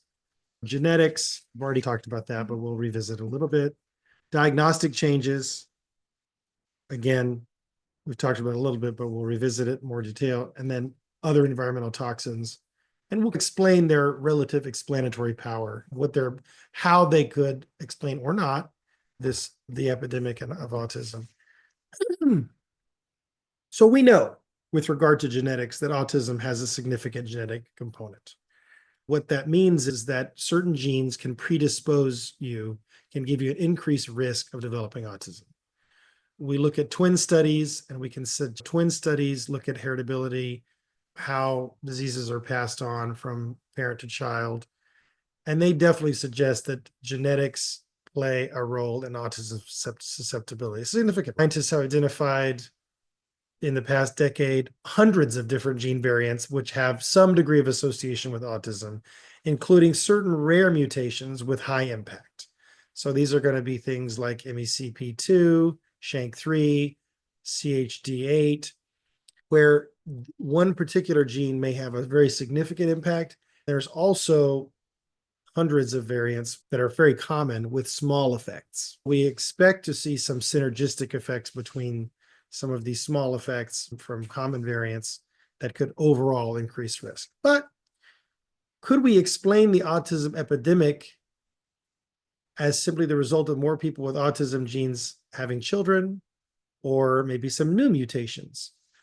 The reality of the matter is, as I mentioned before, pure genetics alone really struggles to explain how this sudden 20-fold increase in a disorder within a generation, within 2 or 3 generations, we've seen 200-fold increase, right? In terms of, it's been 2 orders of magnitude, actually more than 2 orders of magnitude of an increase in terms of the prevalence. You're just not going to see that so quickly. Human gene pools don't shift that fast. The timeline is way too short for a genetic epidemic. Moreover, if genes were the driving force, one would not expect this steep birth year specific curves that we see. Genetic changes typically manifest gradually unless there's some strong selection or new mutagenesis, which again would itself point to an environmental trigger. And so It's true, as many people will say, that increased paternal age has been associated with higher autism risk. So older fathers accumulate more mutations in their sperm. And it's also true that average parental ages have risen slightly over the decades. But again, this is a modest trend. It's estimated to account for only a small fraction of autism increase, maybe 10 to 20% maximum. So there was an analysis done looking at, this was, the study is, this is again, oh, this is back in Nevison's in Environmental Health from September 2014, a comparison of temporal trends in United States autism prevalence to trends in suspected environmental factors. So in her analysis, she found that if you combine older paternal age, preterm birth, and other perinatal factors together, you're still going to get less than 20%. It's going to be somewhere between 10 and 20, maybe even not quite that point. Yeah. So it's nowhere near enough to describe this takeoff. So really the key thing to understand about genetics and autism is genetics set the stage. They're a predisposition, but it's the environmental factors, it's the environmental changes that are needed to trigger an epidemic. Number two, broaden diagnostic criteria and awareness is the other big one that gets trotted out a lot. So definitely the definition of autism has expanded since the 1980s. Nobody's questioning that. The diagnosis involved from infantile autism, which was a narrow, very severe definition, what what RFK Jr. calls full-blown autism, which is not a technical term, but that's what he calls it. And now we have this much broader autism spectrum, and they've brought Asperger's in, which is a milder form, really characterized by autism, but with a really high IQ. And then there's also PDD and OS, which basically is looking at that there's some sort of developmental disorder, but not necessarily, it's not a specified disorder. So a lot of people with developmental disorders that are pervasive, which is what PDD stands, pervasive developmental disorder in OS. It's like, well, we don't really know what this is. It seems to be a developmental disorder. It doesn't quite fit, but we're going to lump it in. So you see those now being included by the 1990s and 2000s. Pediatricians and parents were also more aware of autism, which led to more cases being recognized that may have been missed or labeled differently in decades past. So these factors definitely have contributed to the numbers, but again, careful research indicates they cannot fully account for the magnitude of the increase. CDC's own data, as well as population studies, show even in recent birth cohorts where diagnostic criteria were stable, again, autism prevalence keeps rising. So notably, after the DSM-5 changes in 2013, which actually narrowed the criteria slightly by merging Asperger's into autism spectrum disorder, autism rates did not drop. They continued their upward climb, hitting 1 in 36 by 2020. So just to be clear here, what happened is that with the changes in the DSM-5 in 2013, which narrowed the overall, even though we had Asperger's merged into autism spectrum, the overall criteria was much stricter, I should say. So even though it was under one umbrella, it came with a much tighter criteria for getting into that umbrella. And what they expected to see was actually a reduction in autism rates, but they didn't drop. They actually continued their upward climb, hitting 1 in 36 by 2020. And we're now hearing 2025 numbers are 1 in 31. So this has literally been reported in the last 24 hours. This suggests that this increased awareness and diagnostic substitution, kids who may previously have been diagnosed with intellectual disability or other developmental disorders now being labeled autistic, were factors maybe earlier, but now much of that effect has plateaued. And researchers like Nevison, again, have used methods to quantify this diagnostic artifact. So by comparing historical records, current reporting methods, she's estimated that about 1/5 to maybe up to 1/4 of the rise could be due to the artifacts. So again, maximum 25% of the increase could be due to these artifacts. So 20 to 25%, leaving the majority, 75 to 80%, as real, actual increases, absolute increases in the prevalence of autism. In plain terms, Better counting doesn't explain why so many more kids need special services and exhibit autistic behaviors today versus 30 years ago. All right. So I think to me, the most interesting one here is the other environmental toxins, environmental factors. To be fair, autism likely results from a combination of genetic susceptibility and probably multiple environmental triggers. So besides vaccines, various environmental exposures have been investigated. Some have plausible links, including prenatal factors like maternal infections. We already talked about that. There's definitely association there.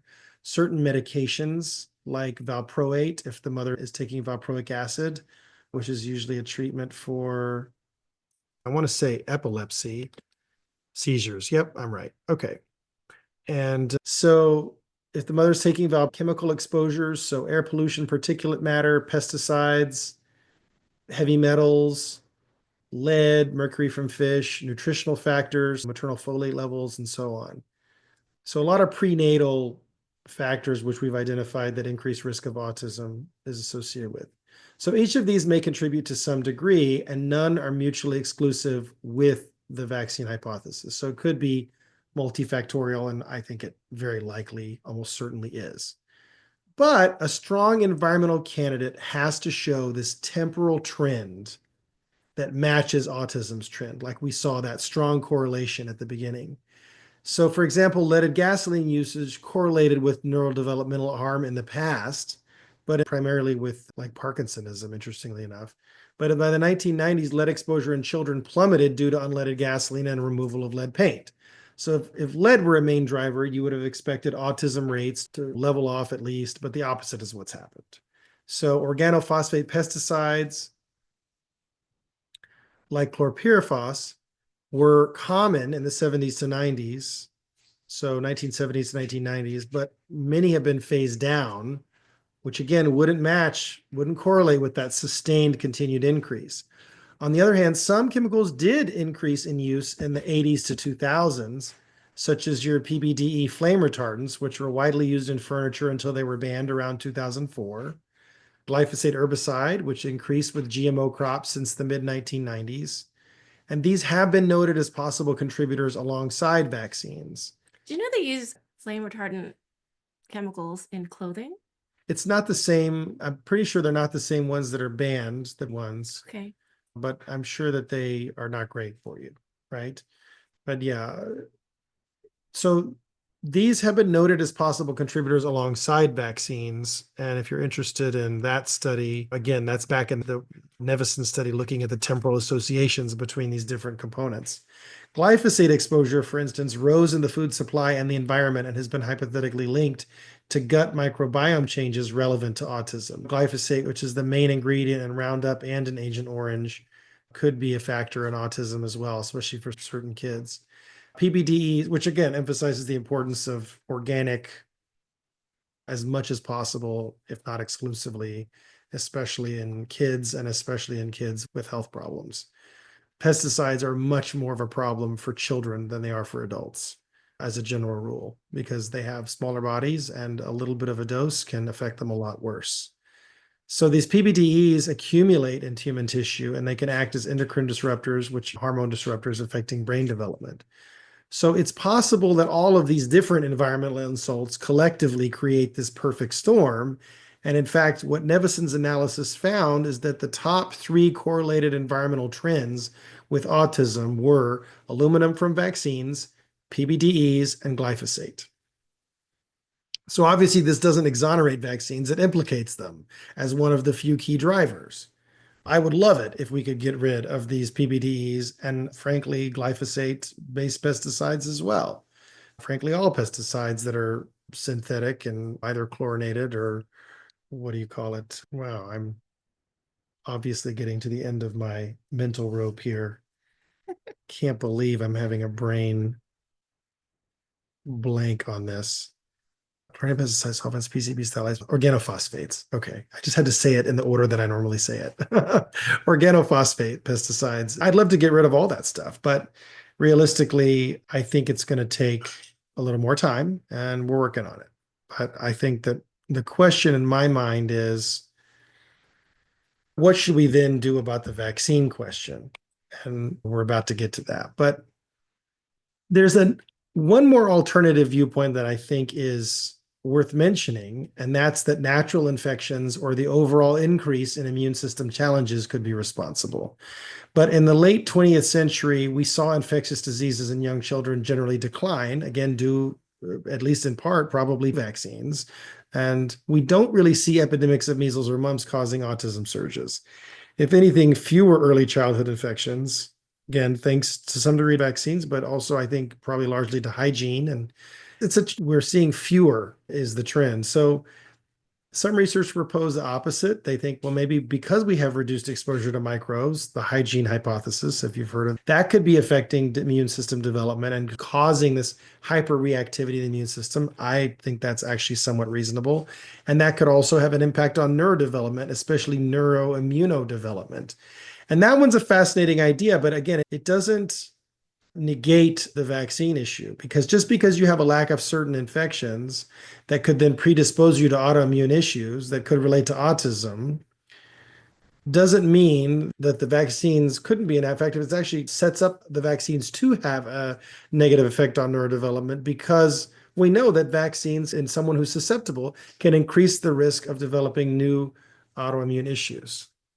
But it's hard to quantify the effect that the hygiene hypothesis could be having. It doesn't directly match the timeline either, because developed countries had declining infant infections throughout the 20th century, but we don't see this explosion in autism until the late 1980s. So it's got to be something more specific that changed around that time in particular. So given all these considerations, the vaccine hypothesis really stands out in its ability to tick those multiple boxes. You've got a major environmental change that coincides with the rise that can plausibly cause the type of biological derangements we've seen in autism. And we've looked at the mechanism in detail. It's supported by numerous converging signs. We have the mechanistic toxicology, the individual cases, alternative explanations. While each possibly contributes a piece, none of them have demonstrated an ability to singularly explain the bulk of observations. And those key observations are that, again, the rise is too fast for genetics alone. Genetics may load the gun, but environment pulls the trigger. Number two, diagnostic factors have influence, but analyses show a real large increase remains after we account for them. Number three, other toxins like lead, air pollution, etc., were either flat or decreasing during key periods of autism's rise. So other toxins like lead, air pollution, etc., were either flat or decreasing during key periods of autism's increase, making them unlikely primary drivers. And then some newer factors like PBDEs, flame retardants, and glyphosate do parallel the autism trends and might be cofactors.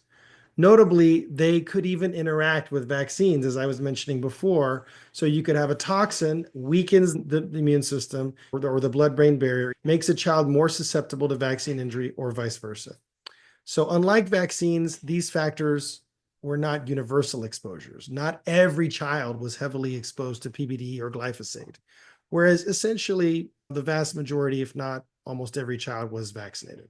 So that universality and consistency in timing, doses at 2, 4, 6 months, etc., explains why you would get that autism onset at that particular time window and gives vaccines that unique footprint as this population-wide phenomenon.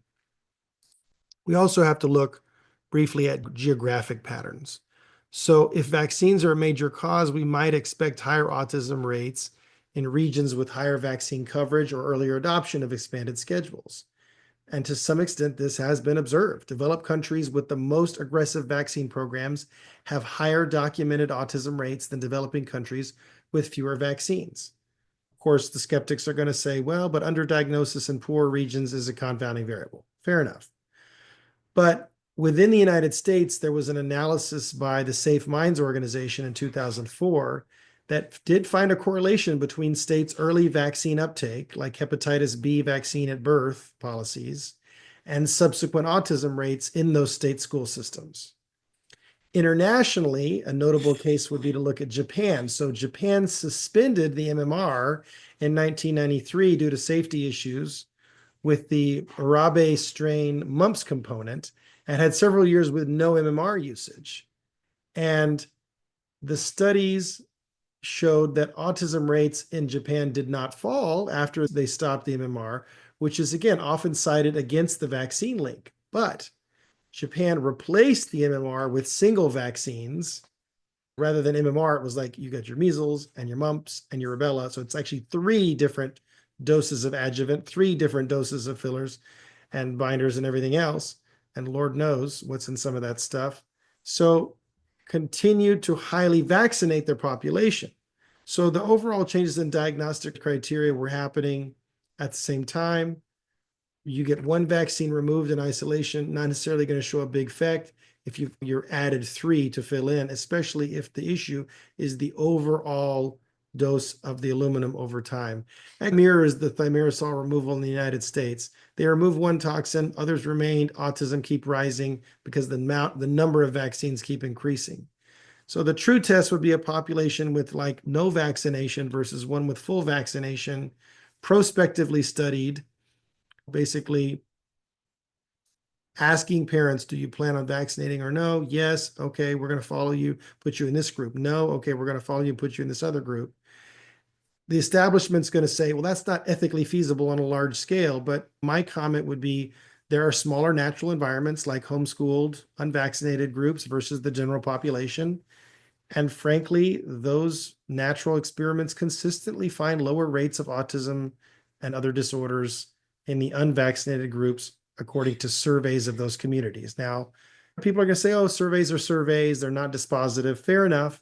But at least if you're seeing those kinds of surveys, I would say, why not do a real study? That seems like we should probably do a real study on that. All of this being said, the key point here is there's no alternative hypothesis that has the breadth of evidence aligning with it as the vaccine hypothesis does. Genetic predispositions are real, but they've been around. What changed in the environment that caused this huge explosion? The expansion of the vaccine schedule stands out as, frankly, the significant change that affected millions of children starting in the late 80s and 90s when autism rates inflected upwards. And the fact that multiple analyses identified vaccine-related variables like aluminum among the only factors correlating with autism across time is telling. Now, I especially want to emphasize that previous study we talked about in the Journal of Inorganic Biochemistry, 2018, looking at aluminum adjuvants. That's Sheth et al., which is, they're the ones that basically said, look, 8 out of 9 of the Hill criteria have been met for causation. So I'm obviously a fan of that study because I think it's probably the most telling study, and it's still relatively new. It's only 7 years ago. Autism is definitely multifactorial. I would say I'm about 99% sure that autism is multifactorial. Definitely it's multifactorial because it's like genetic plus environment, right? Genetic susceptibility plus environmental trigger, but probably more than one environmental trigger too. And it strongly suggests, though, that the vaccines are the key piece of the causation puzzle. So just to conclude this section, look, while genetic and alternative environmental explanations each address part of the story, none on their own can explain the timing, the magnitude, and the biologically specific findings of the autism epidemic.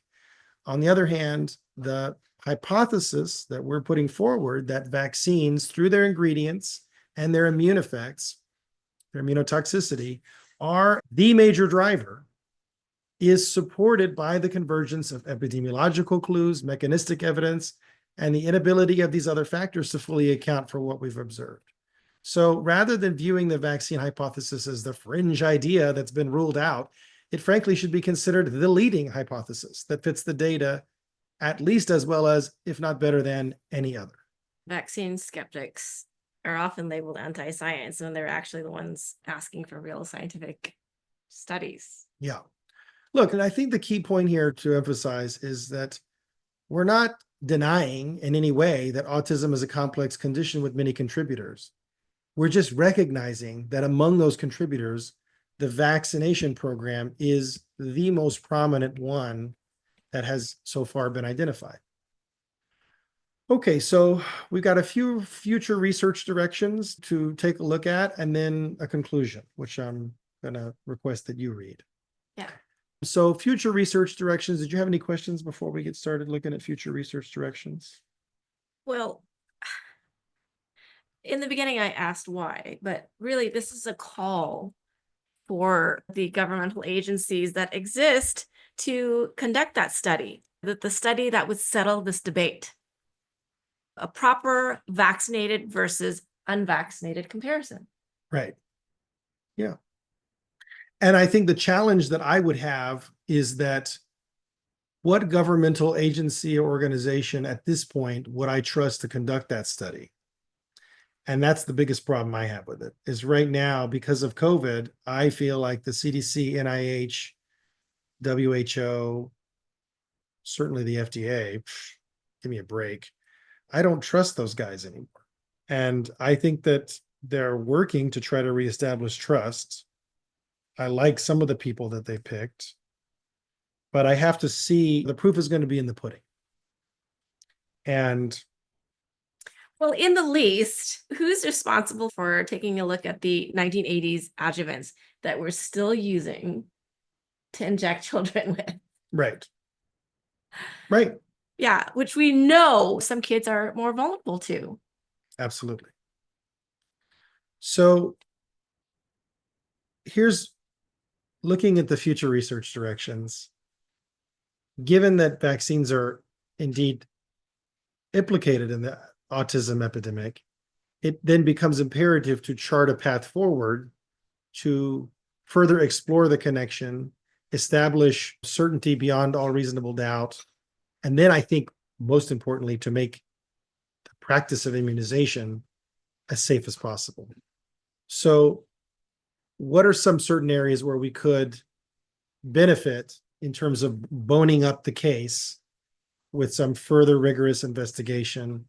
And then also, what steps could we take to reduce potential risks while preserving the presumed benefits of disease prevention? And we will address the efficacy of vaccines, not just in terms of preventing disease, but also in terms of long-term health outcomes, especially all-cause mortality, in a future episode. We've already got that one planned, but that's not what we're about right now. Right now, we're just looking at vaccination and autism.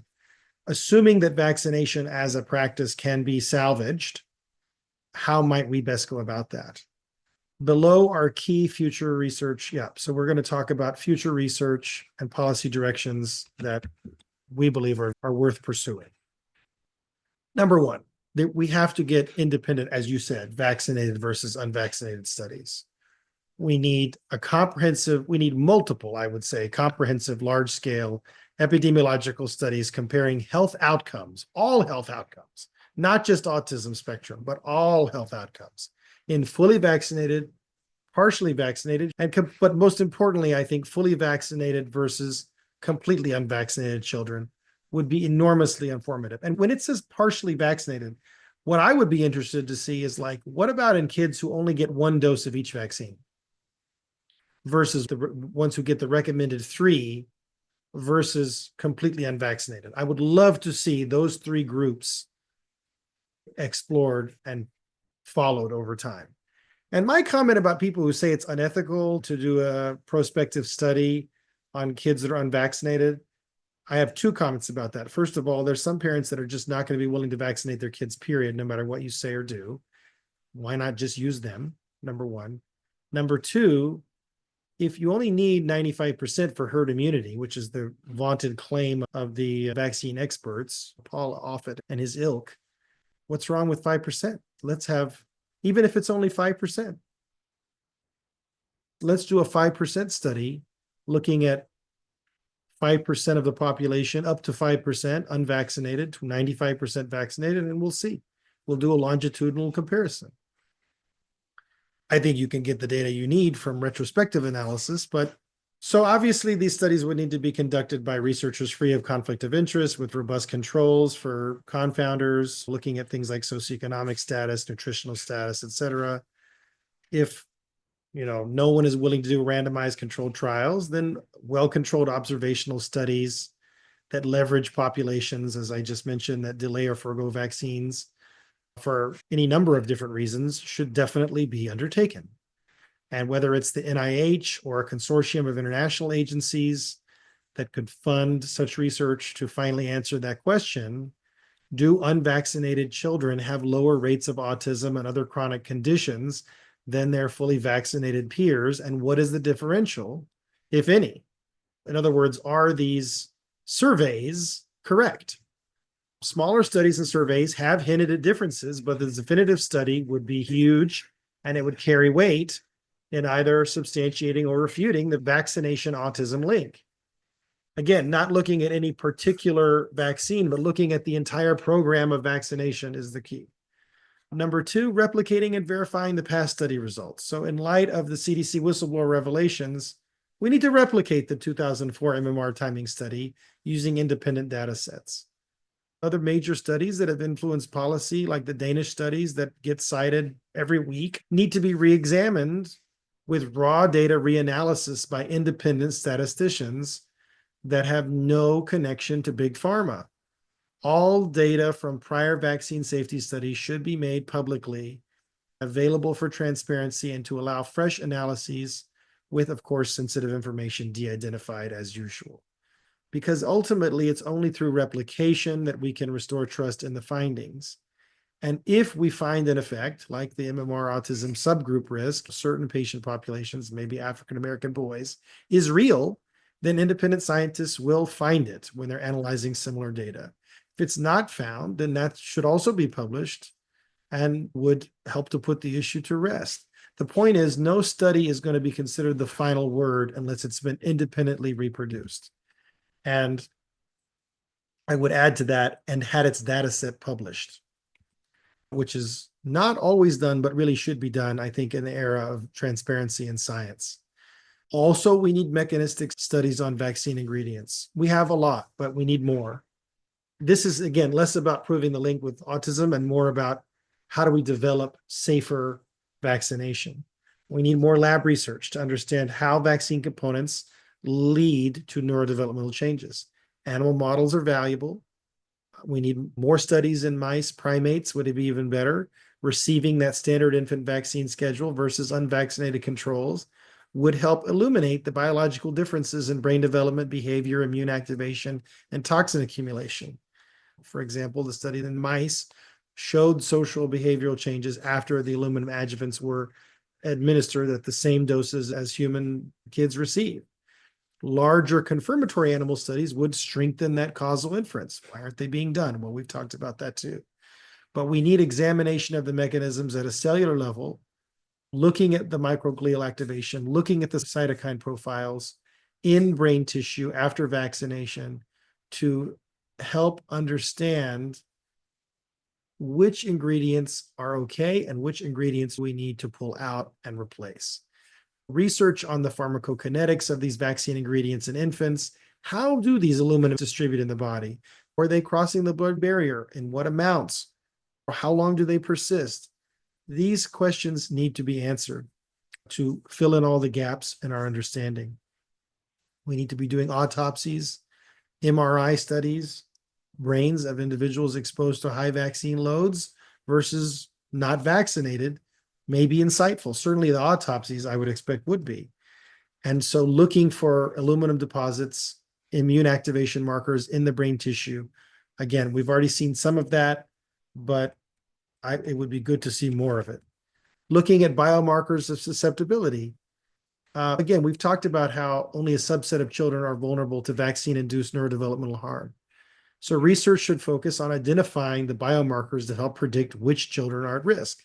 So these could be genetic, so polymorphisms in genes related probably to detoxification, immune regulation, brain development, and frankly, some of those probably are the genes that we know already predisposed to autism. Metabolic profiles like low glutathione, mitochondrial dysfunction indicators, or pre-existing neuroinflammation signs. We could do a study following babies with mitochondrial DNA variants or already elevated cytokine levels and then monitor their response to vaccines, or no vaccines and looking for any regression or developmental divergence compared to people with like low or normal levels of neuroinflammation. I personally feel like that study would be unethical because I would never want to give a vaccine to a child that had high levels of neuroinflammation.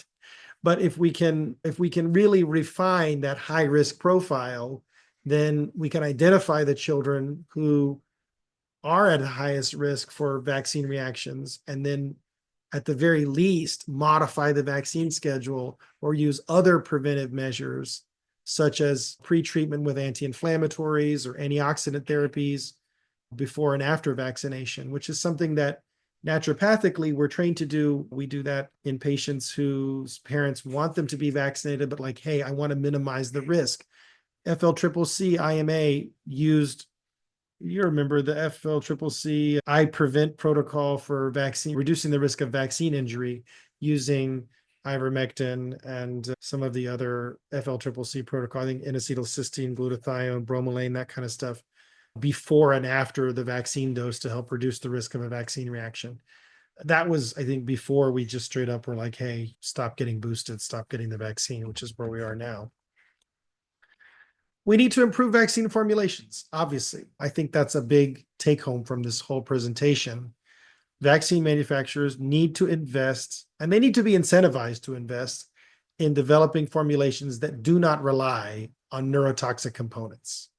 Alternative preservatives to replace thimerosal entirely, not just in childhood vaccines, but also in flu shots for pregnant women and children, also need to be thimerosal free. Finding and engineering safer adjuvants that are not neurotoxic. It should be an obvious priority. Yeah. So ones that effectively boost immune response without distributing to the brain or causing chronic inflammation.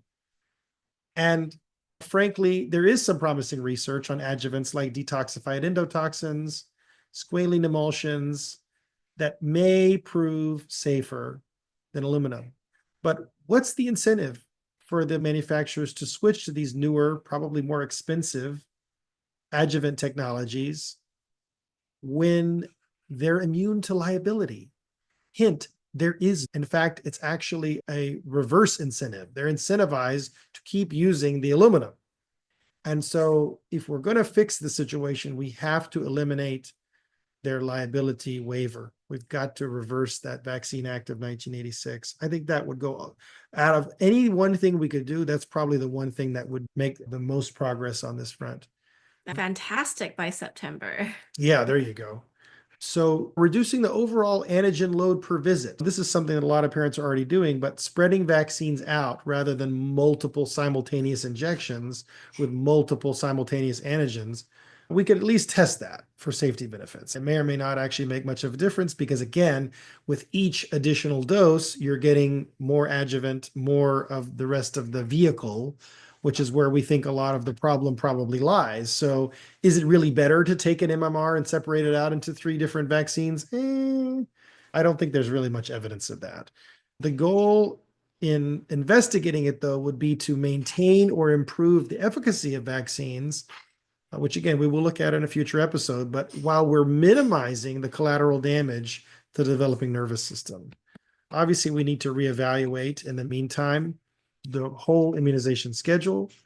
We need to look to see whether adjusting the timing, the clustering of certain vaccines alters some of these outcomes. So if the evidence shows, in fact, this MMR, there's a risk at 12 to 15 months in certain groups, maybe if we give it a little bit later when the blood-brain barrier is more mature, while maybe being careful to watch for measles risk, maybe giving a drop of vitamin A every couple of weeks, spacing out vaccines more instead of giving so many at one appointment, as long as we're using safer adjuvants, not like putting aluminum in every single one or in frankly any of them. That could allow the infant's immune system to recover more between immune stimulations. Some countries are already using a slightly delayed or spaced out schedule compared to the United States, and they're not seeing any significant increased risk in disease.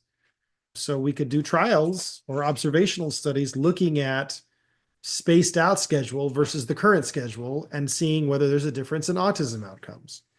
And ultimately, flexibility and personalization might be key. One of the things that we do in our practice is we support parents who want to do what we call intelligent vaccination, which is the idea of like, hey, rather than follow some predetermined cookie cutter schedule, we're going to just say maybe take one dose and then wait a year and check titers. And if titers still look good, then we don't need a booster, right? And the fact of the matter is, if you look at the data on this, 85% of kids have immunity after the first dose. The second dose of the vaccine gets you to about 90-95%, depending on the vaccine. And the third dose gets you to, again, 95 to 99%, again, depending on the vaccine. So 85% of kids only need one dose to get immunity, at least the kind of immunity that the vaccine provides. And I think that given that we're looking at the toxic effects of these adjuvants and the things that go along with the antigen over time accumulating, and so that the more doses is what's causing the rise in risk, if we could give one dose and then test to see, hey, is he immune? Is she immune? Yes. Okay, then let's forego the rest of the doses. That in and of itself very likely would reduce the risk of autism, and without any perceivable increase in risk from infection. Again, assuming these are highly effective vaccines, which is an assumption, but assuming that, would it be better to be flexible and personalize for the individual child, especially if you have a child that's showing any indication of developmental delay or immune hypersensitivity or immune overactivation? They either need to pause vaccines entirely or need to use a different schedule, or like we talked about, the intelligent vaccination. Temporary halt is until things even out and go back to normal under medical guidance, rather than this one size fits all schedule, I think is an essential adjustment that we could make immediately. And we could certainly test those. And that's something I think would be valuable. But enhanced monitoring and surveillance. So we've talked about VAERS in the past. Other passive surveillance systems have limitations, mostly underreporting. We need better active surveillance for developmental outcomes. Integrating vaccination records with early intervention and education records in a privacy conscious way, which is again what I think that they're doing right now, could help flag if we see clusters of autism cases occurring associated with certain vaccine lots, which is again something that we haven't talked about yet, but the idea that you could have certain lots that have, maybe they overdosed the aluminum in that lot, and that's why that group of kids that got that lot may have developed autism and others didn't. And so you can't see it over the broad picture, but maybe if you were looking at tying all this data together, looking at specific lots, timing, combinations of vaccines. And so that's why this vaccine safety data link, which exists, but that no one has been able to access to actually look at the data, and it's a link between CDC and the health organizations, we could use that much more extensively to monitor neurodevelopmental outcomes and their association with vaccines. And we haven't done it yet, and I think they're probably in the midst of doing it right now. A dedicated long-term cohort study following children from birth with detailed data on vaccinations, exposures, developmental assessments would be tremendously valuable. But again, we can look at this retrospectively. We can do it right now, which is why I think it's essentially the idea of pharmacovigilance and vaccines expanding to include developmental endpoints, not just immediate acute reactions. We've talked a little bit about addressing conflict of interest. We have to make structural changes. We need, I think, an independent vaccine safety commission, which some policymakers have suggested in the past, that's separate from, and whose only goal is to basically evaluate the safety of vaccines. They're not involved in promoting vaccines. They're not involved in anything other than safety. And they could then contract studies to independent academic centers. The problem is most academic centers have financial ties to vaccine makers these days. Pretty much big pharma is in every major medical center, every major academic center. It's hard to imagine in 2025 a university that's not taking a drop of big pharma money. But if they exist, then obviously those should be the ones doing the safety testing. Making sure that this independent vaccine safety commission would have representation from all the stakeholders, including parents of vaccine injured children and unbiased scientists that are literally have never worked for pharma and have basically committed in writing legally never to work for Big Pharma as a condition of their employment. And I think rules to enforce that on a federal level make sense, to enforce conflict of interests, not just disclosures, but just to prevent them from being able to be part of any kind of advisory committee. I don't think there should be these exceptions being constantly granted. I don't think anybody with stock or patents in vaccine companies should be able to vote on the recommendations about vaccines. I don't think that we need to also have an independent oversight looking at the vaccine injury compensation program, which has gone from basically being fairly generous in rewarding parents with compensation to being basically putting so many barriers now in between parents and compensation that they've collected so much money that the federal government has then taken that money and put it towards other things. Yeah.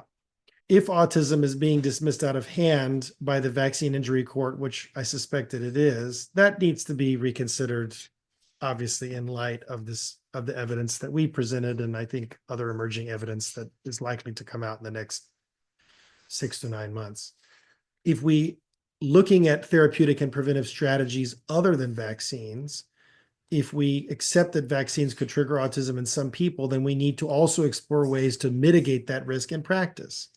So we need to look at administering certain supplements, nutraceuticals like vitamin D, which helps modulate the immune response. So how does vitamin D status affect the risk of vaccine injury? Nobody knows the answer to that. I would imagine low vitamin D isn't particularly good in terms of reducing your risk of vaccine injury. How does glutathione and acetylcysteine support detoxification around vaccination, reduce or affect adverse outcomes? We could do some small studies, some trials to see if using that integrative approach, giving an antioxidant protocol to infants that are committed to receiving the vaccines, results in fewer developmental issues. In addition, screening babies for red flags, like the biomarkers we've talked about of inflammation, and then providing them with protective interventions or maybe an alternative schedule is something we should be studying. And why not? So the safest vaccine schedule ultimately is going to be one that is tailored to the individual health and risk factors of each child. That would be a concept to pilot, right? Yeah. Really what we're talking about here is personalized vaccinology. And that's really, if the vaccines turn out to be something that are truly effective and are truly reducing the risk of death in the population, then personalized vaccinology to me is the obvious wave of the future. That's a big if. And like I said, we'll get to that in a future episode. But for now, I think that we'll leave you with the idea of personalized vaccinology be, to me, the only way to do vaccine administration at the end of the day. More expensive, sure. But is a child's brain worth the cost? Yes. Transparent public dialogue. Future research has to be accompanied with honest public dialogue. The idea where we can just have these blanket statements like, oh, vaccines are completely safe for everyone, has definitely hindered scientific progress. We have to be able to discuss risk openly without fear of causing undue panic. And as evidence accumulates, we need to be able to communicate and to receive nuanced findings. For example, ingredient X in vaccines may pose Y risk, which we are addressing by doing Z, is going to maintain public trust a lot better than sweeping issues under the rug until a whistleblower exposes them and then trying to sweep that under the rug too. Again, engaging with the autism community, listening to parental reports, treating them as real, valid pieces of the puzzle rather than just dismissing them. Oh, this person's a crank, this person's an anti-vaxxer. That's horribly patronizing. It was Just a coincidence. Yeah. Actually treating parents as reliable reporters, valid pieces of the puzzle rather than dismissing them is going to improve the relevance and the focus, frankly, of future studies. So in moving forward with these research directions, it's really important to emphasize that improving vaccine safety is in everyone's interests. And we're not talking about abolishing vaccines, we're talking about refining them, refining the policies around them so we can prevent infectious disease, safeguard children's neurodevelopment, and in an optimal way. And to me, if we can truly optimize the safety of these vaccines and customize the actual administration of them based on the risk factors of the child, we can eventually lead to this ideal scenario where we see the autism rates come down because we've identified and eliminated all the preventable environmental triggers by reformulating the vaccines, altering the schedule appropriately, especially on the individual level in the children that have the higher risk genetically of autism. Just as we've eliminated many infectious diseases. Achieving that is going to require some courage, some openness. We have to investigate unpopular questions. We have to be committed to following the science wherever it leads. And the recommendations that we've just reviewed provide a roadmap for how we might get there. All right, here we are at the conclusion. You ready? Yes, I am. The evidence amassed in this paper leads to a conclusion that challenges orthodox views. The routine childhood vaccination program, as expanded in the late 20th century, appears to be a major contributing factor in the autism epidemic. This conclusion is not drawn lightly, but emerges from a synthesis of historical trends, toxicological data, immunological insights, and revealing gaps and biases in the existing literature. Autism's rise from a rare disorder to a common developmental disability correlates in time with the surge in vaccine exposure in early childhood. Biological plausibility for causation is strong. We've identified specific ingredients like thimerosal and aluminum and mechanisms, chronic brain inflammation and autoimmunity, by which vaccines can alter neurodevelopment, supported by both animal and human studies. We've seen that the mainstream studies often cited to dismiss a link are, upon closer scrutiny, insufficient to rule out harm in susceptible subgroups, or were potentially compromised by conflicts of interest and even data manipulation, as the CDC demonstrates. Meanwhile, converging clues, such as the improvements in some autistic children's symptoms when medical interventions address toxicity or immune dysregulation, point back to environmental triggers consistent with vaccine-related injury, like heavy metals, immune activation, making the strongest case possible for the vaccine autism hypothesis. We have not ignored alternative explanations. Rather, we've shown that those alternatives are insufficient on their own. Genes alone cannot explain a 200-fold increase in a decade. Changes in diagnosis cannot explain why the increase persists in recent cohorts. Other environmental factors, while contributing, do not match the ubiquity and timing of vaccine exposures. Oakrazer, the principle that the simplest explanation is likely correct, would suggest that a profound change in children's early exposures, in this case, an aggressive immunization schedule, is logically implicated in a profound change in health outcomes, an explosion of neurodevelopmental disorders. Importantly, none of this means that vaccines are the sole cause of autism, nor that every autistic child's condition stems from vaccines.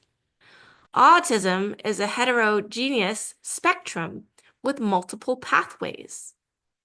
What the evidence does indicate is that vaccines have been a significant driver at the population level, one that has gone under-recognized due to a variety of social and scientific pressures.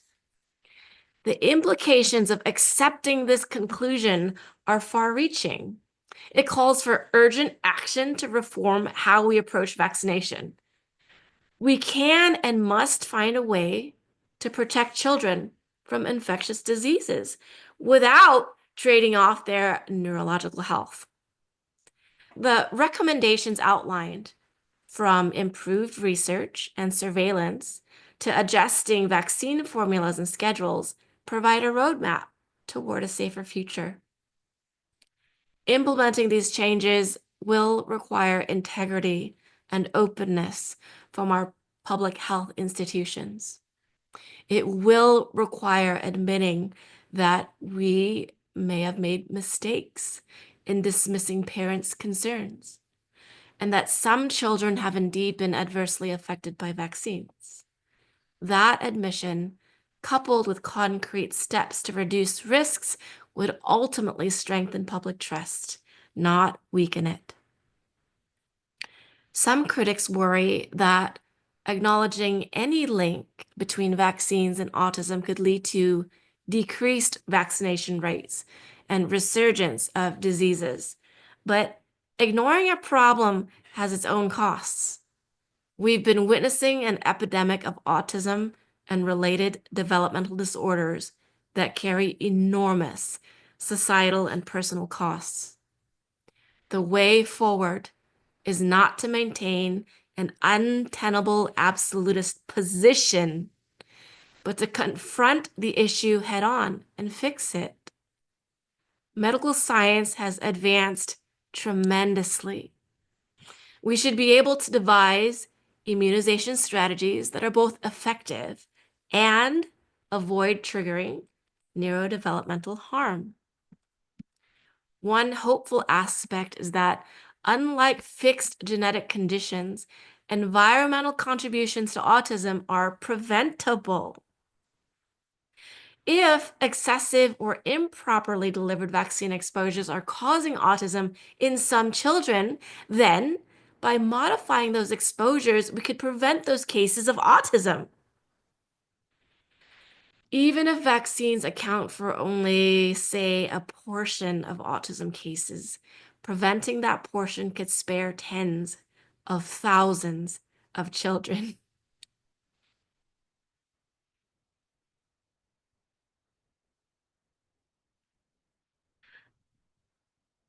And families from a lifelong disability.